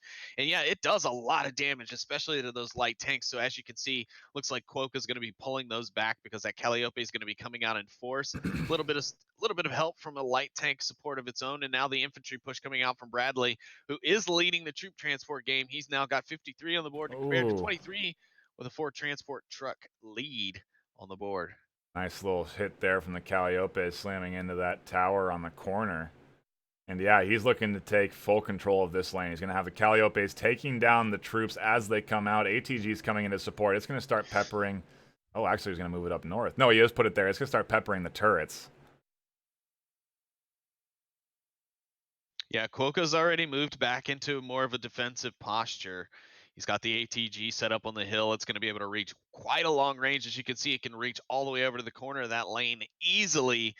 So Bradley's going to have to be careful with his own equipment usage. He's got an anti-tank gun of his own on that's taking out the tower, so that'll help his infantry troops as they push the lane. And now Bradley's pushing yet another ATG onto the southern supply drop to add more pressure on that lane. I told you this was going to be the lane of focus for both players. This in the center cargo drop area will probably be the deciding factor in this map. Neither player, though, really giving up any advantage on the opposite lane, though Quokka does control the cargo drop in that area. The counter to these ATGs is to send a group of Jeeps, 2 to 3 heavy, and they can kind of push through and take out an ATG before it can manage to kill all of them. And that is what Brad does to take out the ATG that Quokka had. Quokka will lose his first tower. Oof. And now the ATG starts to melt down the other one slowly but surely. Fortunately for Quokka, though, the secondary ATG is now just out of range, so it won't be taking that double damage from it. Bradley or Quokka keeping focus that Calliope at his base. He definitely doesn't see any reason to push it out more aggressively. Quokka's building up quite a nice little light tank army, though. Once again, the anti-tank gun's going to come in as well for him to help with the long-range base defense on the long angles. And the artillery barrage, ooh, that's going to be quite effective as Quokka struggles to get his tanks out of the way. 1 AA down as well. So not only does he get some tank damage as they come out of the factory, but he also takes down that forward AA by the turret. Ooh, but his placement of his Calliope is perfect. Oh, but not without Quokka noticing. It's the Battle of Calliope Hill. The micro of the Calliopes, and Quokka does push off Brad's. But now he has to deal with this thick troop unit that is pushing onto this tower, and I think it might get it if he's not here and supporting it soon enough. And I mean, either way, they're going to get it with this ATG that's just slamming rounds into it, and there it goes. 2 towers down for Brad, and that's going to open up this lane for some more pushing. Yeah, and now the Calliope is under the eye of the anti-tank gun. It better be careful with how close it gets. Bradley's going to be able to take control of this cargo drop as it falls right on top of his anti-tank gun. And there's an artillery barrage from the base of Bradley. It'll take a few hits to the armor as it pulls out, but also a couple of shots to the base defenses up there. Trying to figure out what Quokka's plan of attack is here. I think he wants to amass a couple of tanks, support them with a Calliope or 2, but he just doesn't seem to be able to get those units out there, and he's losing them slowly but surely as that anti-tank gun does take out that Calliope that was low, so now he's only left with tanks and an ATG. He's super vulnerable to a push from Brad of his own. I'm surprised Brad hasn't amassed these Calliopes on the south here. I think he's working his way up. They do see that light tank, and they're trying to deal with it first. The anti-tank gun now going to turn onto it, so this should be over. Yep, there it is now. So now we should be probably seeing the Calliopes come up. He's going to push him right up to that ridge line. He's got to be careful, though. Quokka's got some troops there building up in the north, and a Calliope there that's going to be able to rain down some havoc. And yeah, it will do exactly that. It catches. No, it doesn't catch the one. They'll trade some shots there as they move. Oh, here comes the light tanks. Woo! Here's the push from Brad. A couple of tanks coming in. They do manage to take down one. The ATG doing some work, and Calliope's reinforcements really peppering these tanks. The ATG does go down finally, but the push not quite as successful as others that Brad has submitted, and that was quite a heavy investment of tanks and Calliopes there that ultimately doesn't pay off and is defended from, but Brad's artillery is taking down the AA. Losing that anti-tank gun will prove to be quite effective for Bradley in his attack, but also Bradley's got artillery set up and has already taken down one of the base anti-air. So I'm wondering if he's thinking about maybe throwing in some aircraft here soon to help thin some things out. I know he didn't choose an aerial division this time around, but he might throw that into the mix to help throw off the scent. And now he's got all of the infantry or all the armor units taken out at the base. If Bradley throws an artillery strike at the base at the moment, those armor units are going to need to move. Quokka's sitting on a gold mine of armor to defend the base that are doing nothing at the moment. Yeah, not to mention the net worth is in Brad's favor here. The the number of Calliopes he has on the field, I think it's up to 3 now. Yeah, 3-2 Yes. in comparison to Quokka. And Quokka does have one pretty low health, so Well, I mean, let's also think about it. Bradley also has 9 troop trucks. yeah. You will he's been leading the troop count all day today, and I think that's something that more players need to take into consideration. That the constant pressure of thick waves of those infantry prove very effective. I know, yes, they slow up your armor costs at times, but if you look, Bradley's been able to do it all day and manage to keep his armor production and unit production up, his net worth up, his economy usage or his economy control has been fantastic, and I think that's been mostly, well, no, not that's not mostly, but that's a lot to do with why he's been really walking away with a lot of these maps. The only issue I think that these troops, the troop heavy focus has, is that if played properly, you can manage your units effectively in different ways, as we did see with the bomb strategy working on backdooring Brad.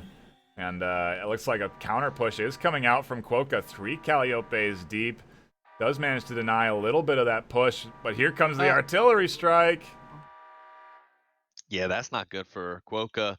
A lot of heavy rain coming down on that gate. He Not very fortunately effective, is able though. to pull his Yeah, he was able to pull his Calliopes out of there.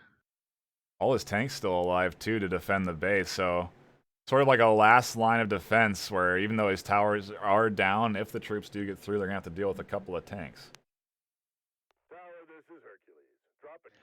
Wow, so it looks like in chat that the other match over in the other channel is still going on map 1. Going up on 30 minutes now. We're here on map 2. 10 minutes in already, but the action is heating up here as well. Bradley trying to pressure that Calliope, and now Quokka's answering back with an artillery barrage of his own, and he's aiming for the troop trucks, and he's going to be quite effective. He's going to drop at least 3 there as Bradley drops down to 6. But still, quite a lot of troop-producing vehicles there on the board. And oh, I didn't notice Bradley's also set up that ATG on the opposite side to just hit those towers. Yeah, he wants to do a split push here. He realizes that he can't just get through onto one side, with Quokka being able to answer back with spawning so many tanks in quick succession for such cheap cost when he needs to. I'm really surprised he hasn't repositioned this anti-tank gun here on the cargo drop. Or maybe just repositioned this one and brought another one in to replace it even. Because I feel like you could set it at a different angle and possibly get some more shots into the base from a longer angle. But at the same time, if that ATG on the opposite lane manages to continue to melt these other base defenses, he could push that one up and just kind of two-side from the range. And here comes the artillery strikes now from Bradley's troops. Ooh. Both from his troops and from his base, and that one is going to prove quite effective as it clears out quite a couple of pieces of armor. Yeah, I think 3 tanks ultimately going down there, the troop wave getting cleared out, and here comes the push from Brad. Artillery units peppering the other Calliopes as the tank's trying to take down this final turret on the north. He wants to have full access to Quokka's base. Yeah, Bradley is going to, or Quokka is going to lose one of his Calliopes there in an exchange, but he does have another one which comes rolling out of the production line. Unfortunately for him, there's two hungry Quokkas, 2 hungry Calliopes at the bottom of the ravine, ready to strike. Bradley is going to pull them back, though, make sure they do stay alive for what I'm guessing will be another push. Tower, this is Hercules. Dropping cargo crate now.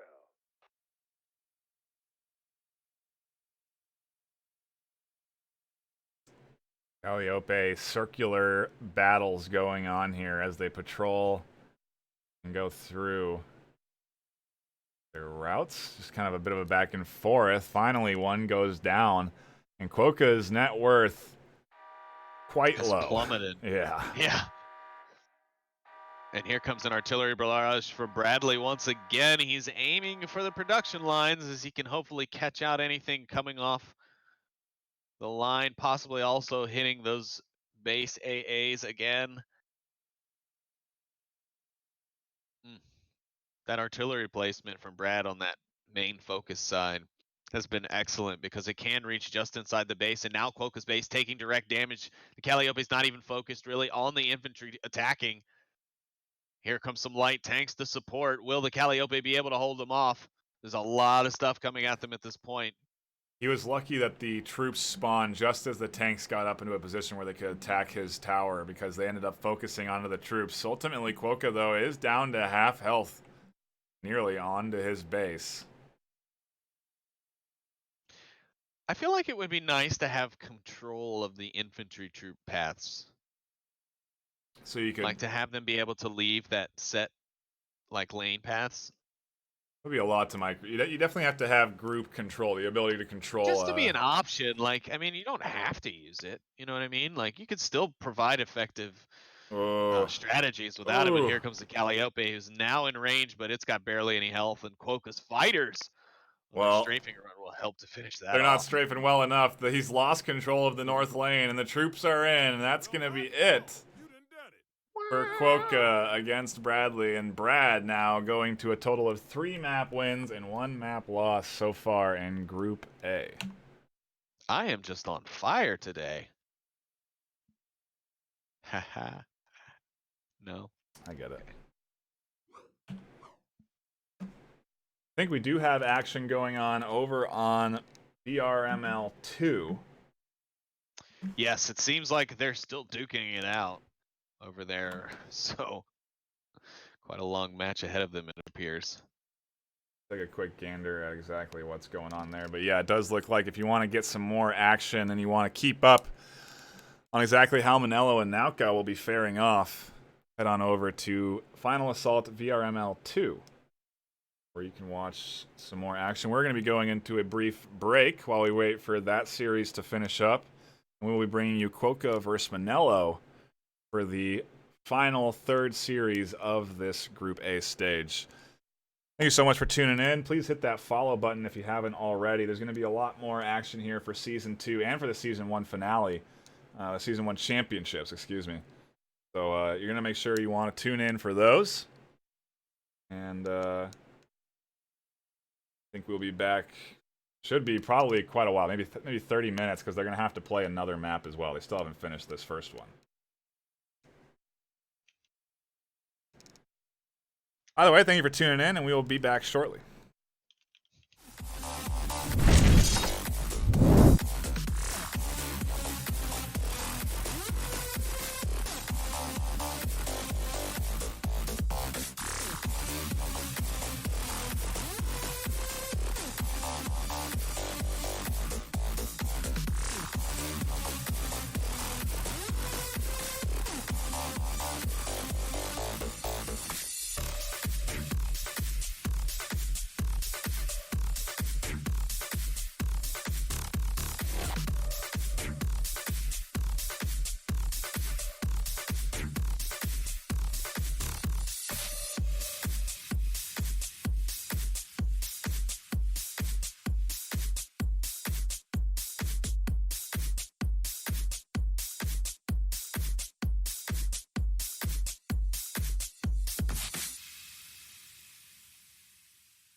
Welcome back, everybody. A bit ahead of schedule, but we are here with more action shortly. We have the final series today, Quokka versus Manello. Looks like we are going to be getting a Beaumont versus Beaumont as well, and we're going to be starting things off on Chateau Todd. Chateau Todd. One lane focus, definitely goes in favor of the artillery placements, so we'll see how these Beaumonts end up placing those ATGs, or if they focus on going with a Calliope focused strategy. Beaumont brawl here on Chateau Todd. It looks like both teams are ready to go, and my co-caster Sleepy with 2-3s also prepared to dive into the final, well, not final map, second to last map of the day. Yeah. And 1 second, let me check. Oh no, I closed it. Why would I do that? Oh yeah, so basically Quokka has a chance here to secure his spot in the next stage of the tournament here. He's got to win at least one, I believe, if I'm looking at this correctly. I don't know. Nalco has a chance No. too. If Nalco wins some rounds, I think they could be tied up because Well, they're both 2-2 right now. Yeah, and Quokka won the tiebreaker between those two. So it I see what you're depends. saying. But I see what you're Manello I think would basically have to win 2 to even be in contention right now, to go on to the next stage. But Nalco or Quokka is going to have a lot on the line here. He's Yeah. got to take at least one map away here to secure it, because Otherwise, the tiebreaker in his favor won't matter if he doesn't take at least one of these maps. But either way, we'll find out soon enough as we're underway.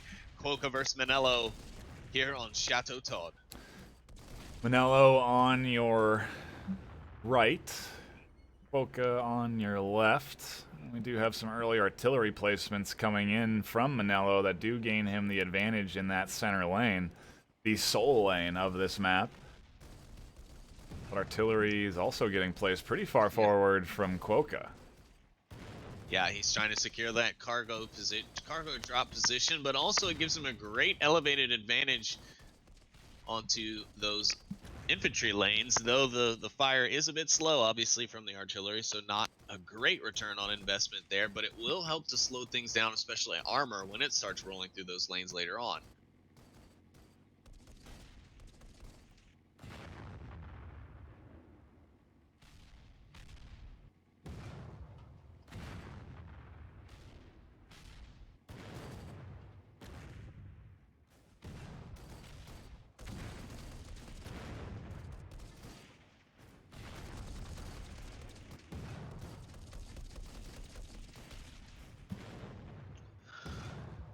Quokka bringing out the anti-tank here in the cargo drop position to help put pressure on those base defenses. He's got a nice long line of sight, and he is pretty much uncontested on that. Manello's pulled back his artillery just a bit off that ridge line. Not quite sure where that came from, maybe because of that anti-tank gun.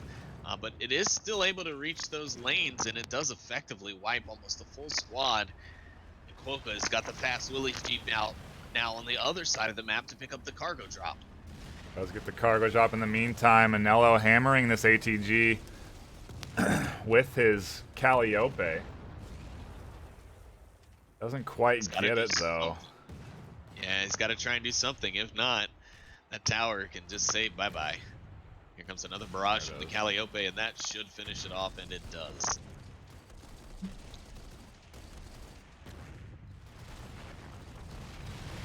I see Manello's invested more heavily in the Calliope thus far. He's already got 2 out on the board on both sides, really pressuring those lanes, but Quokka's answered back with at least 1 of his own. I think we're going to be... There's potential for a bit of a back and forth stalemate here as they almost both continue to spawn out the same units. An ATG for ATG here, but I think Manello's going to win that trade. I do believe so. It was out first. It took the first shot, so it only makes sense. Both were at the same health when the fight began. Reinforces it with another ATG, so he is going to take some decent control here of this forward part of the map. Probably lose 1 at least there.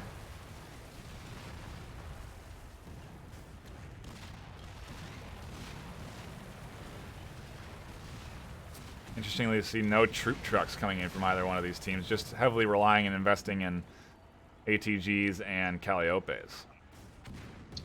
Yeah, I was just looking at that myself, so it's funny you say that. I agree. You know, that was, again, that's one thing, and I think that's what's kind of secured Bradley. His position, next position going forward in our tournament here is his usage of not only the high economy stuff like the heavy armor and the Calliopes and, you know, big bombers and things like that, but also the infantry count. Those constant throngs of troops going down the lane are definitely needed. They put pressure on different units. They make you have to move things. I mean, if anything, it's a mind game that you can play with your enemy, and still yet no troop trucks out from either side.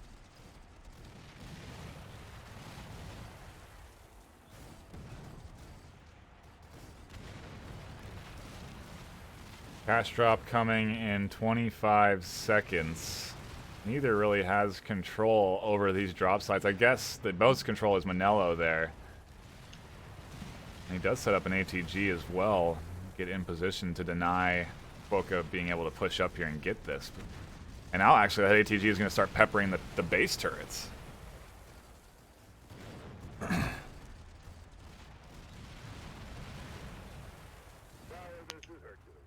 Well, I mean, it's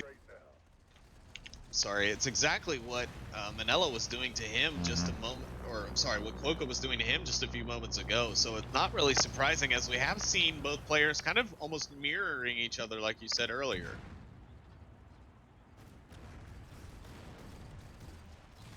Cast drop goes in favor of Manello as he just deploys a second ATG there and gains complete control of this lane. He's definitely got a chance here. Taking out a tower is now 3 ATGs are hammering it from a distance.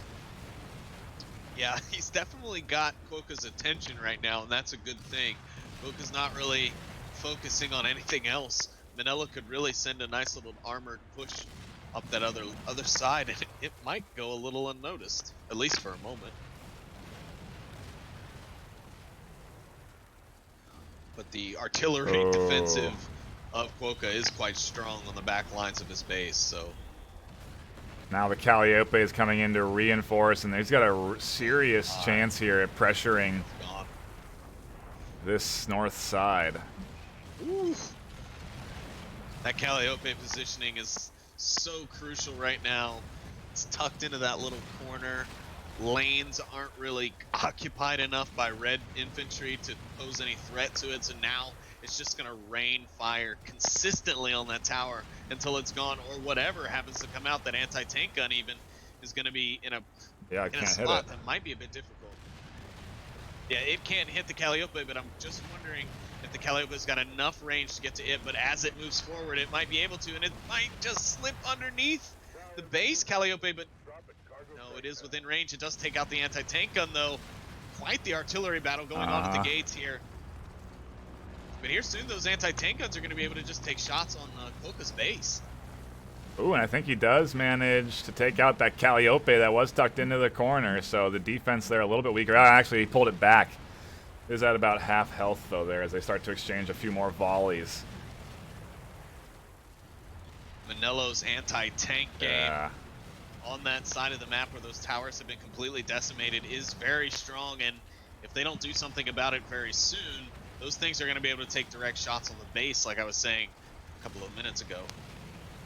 We want some Calliope support there as well. Things not looking good for Quokka here on Chateau Todd. As soon as that ATG came out, it got killed. There are 3 now set up on this lane.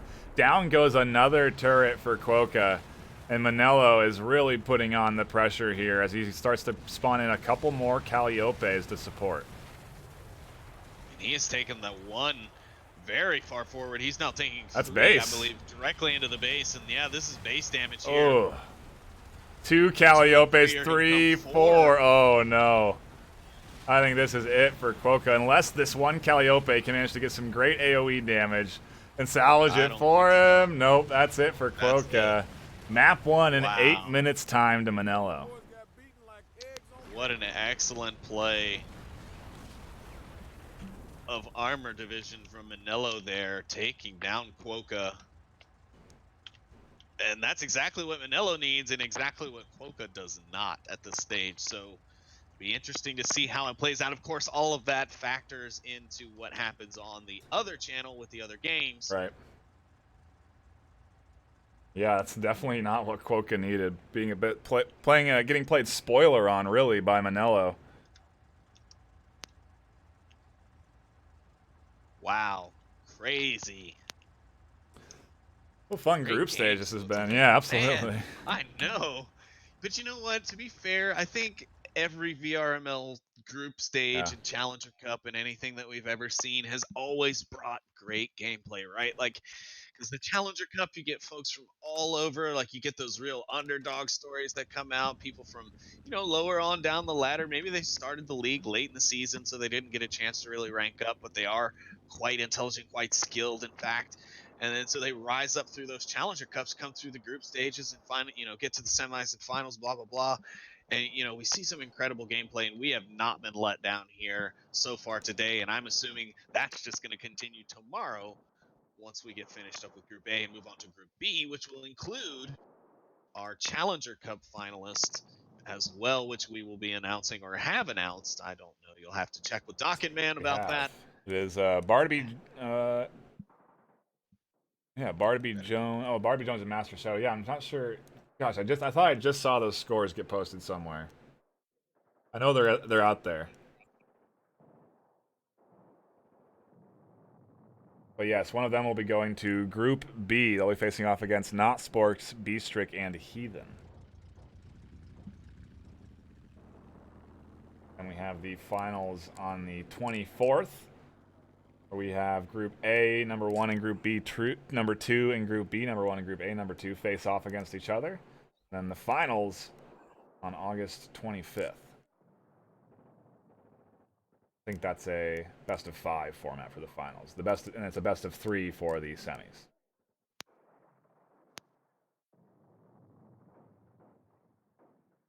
Okay, FYI, NightFiree from some folks in the community. It is technically pronounced Calliope, not Calliope. Well, blame Brad then, because he's the one that said it that way. Well, I'm just saying. I know. I was interested. They presented the link. I could have chose not to click it, but I did, and I was interested. It was a Google Translate link. I could clearly see where it went. But it was interesting to find out that I've been butchering that word for weeks. Calliope? Mm-hmm. That's too hard. I admit it doesn't roll off the tongue as fast, but Calliope. It's in a Calliope. Way easier, man. My lobby not showing up? Waiting for folks to join in here. Let me refresh. Sorry. Nope, it is not.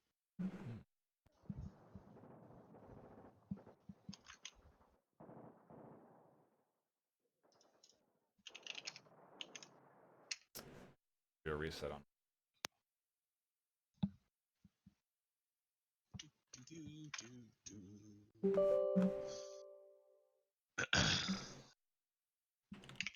Well, thank you all for tuning in with us, of course. It has been, again, a great series of matches here today on Final Assault VRML 1. Of course, we've got both channels rocking for you. And a lot of great matches on both. So thank you so much for stopping in today. The action, of course, continues tomorrow. We'll be starting again at the same time. That's 10 a.m. Pacific, 1 p.m. Eastern, and I forget the UTC Zulu time, but it's like 5 o'clock-ish, I think, 5 p.m., somewhere around there. But you can check the website, of course, vrmasterleague.com/Final Assault. Go to the challenger link or the championship information for more. You can follow the score lines. You can see where everything's at, who's who competed at what various stages and made it through, and so on and so forth. So, of course, go there, sign up if you're interested. Of course, they will be coming to PSVR soon. We have talked to the devs, and apparently crossplay is in the works. So hopefully that will just infuse a whole new community in. So make sure you welcome them and kind of infuse them into the community, and we keep building this thing because this is just season 1, folks, and this is the kind of action we're getting. So I'm thinking along the lines of Onward, where we're in season 8 now, so things are really nice and smooth, and we've got a lot of teams competing and battling it out all the time. So I'm really looking forward to this. Again, big shout out to the devs at Phaserlock Interactive. They've been great. Of course, big shout outs also to our partners and sponsors at the VRML as well, VR Cover and ProTube VR. ProTube VR, not so much a useful tool in this game per se, but it is in others of the VRML titles like Contractors, Pavlov, and Onward. So make sure you check them out. And VR Cover, of course, the go-to quality of life improvement accessory, in my opinion, vrcover.com. So make sure and check them out as well. And I don't know if they let you, but tell them VRML sent you, because I don't know if we do that enough, to be honest.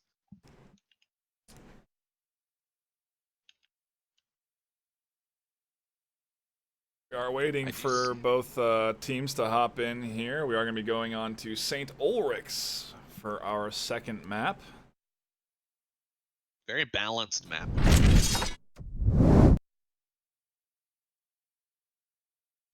Curious to see what happens with that mid control and if we see a lot of tanks from Manello as we have from other Beaumont players, or if he'll favor that ATG here.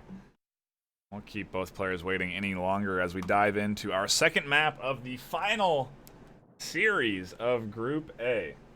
Reminder that the other set of action that's happening, sadly, it's Bradley versus Naoko, is happening on Final Assault VRML 2. We do have 2 channels where we host the action, so when we have situations like this where we have round robin stages, we can give you all the coverage. But we got games right here in front of us. Show enough. Good ones, in fact. This is probably one of the tighter maps out there. The towers so incredibly close to each other. ATG is definitely going to be a powerful tool if placed in the back line, because they'll be able to shoot so many towers from so many different spots. Especially if you get one over in that. Did Quokka buy into Calliope No, already, or is that a UI bug? That's definitely a UI bug. I don't think he has not bought into Calliopes yet. Calliopes. Calliopes, right. I forgot already. Whoa. Am I seeing a different map? It appears you might, sir, because I'm seeing some things go through Yeah. buildings. Let's catch them before this gets too far. All right, I can exit I can cancel it. True. Okay, I'll just quit it. Let's do that. Apologies, folks. Looks like we got a bit of a tech issue there. Yep, sorry for that, guys and gals, of whoever you thigh may be out there.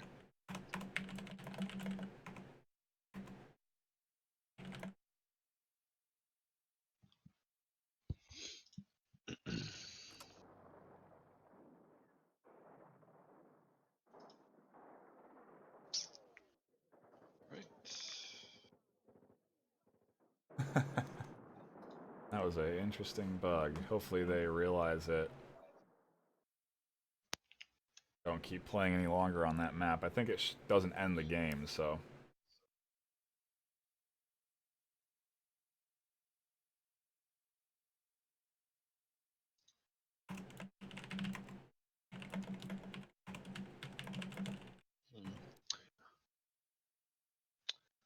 Okay, so note to self, we will have the players in one of the channels, the voice channels together so that we can pop in the future and let them know what's going on.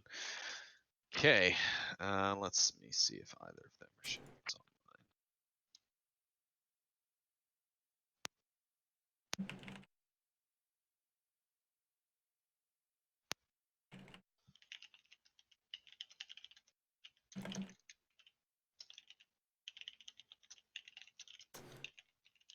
Bear with us as we hash out the tech difficulties here. Hopefully we can get both players out.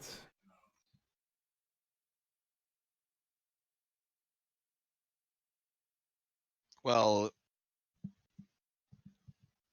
I mean, technically, yes, it would be They are on us still because seeing. if they're seeing the accurate map, then Mhm. technically we shouldn't intervene. But it would have been nice if the lobby exit would have interrupted it on their side, Right. so we could bring you the action guaranteed. But hopefully our messages will get through.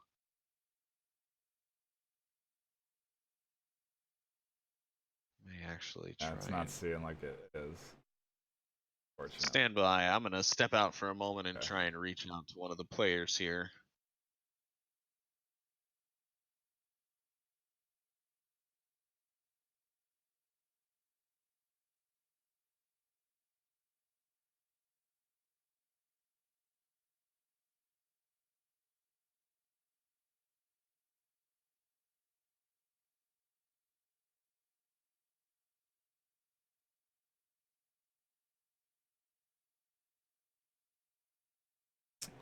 Thank you for patiently waiting with us. Quickly take you to a brief intermission as we try and hash out the tech side. Not that long.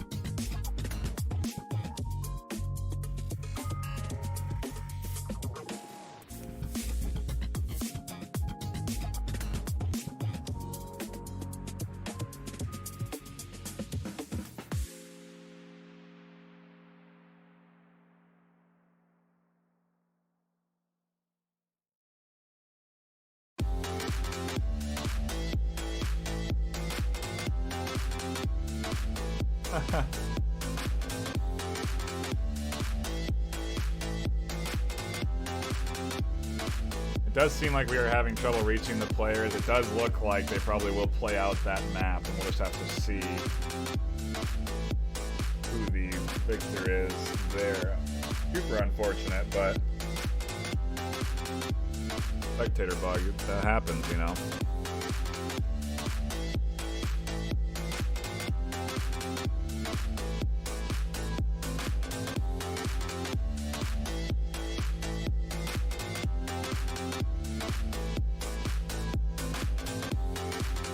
If you want to catch more action, though, of this stage, you can watch Sadly It's Bradley versus Nalco.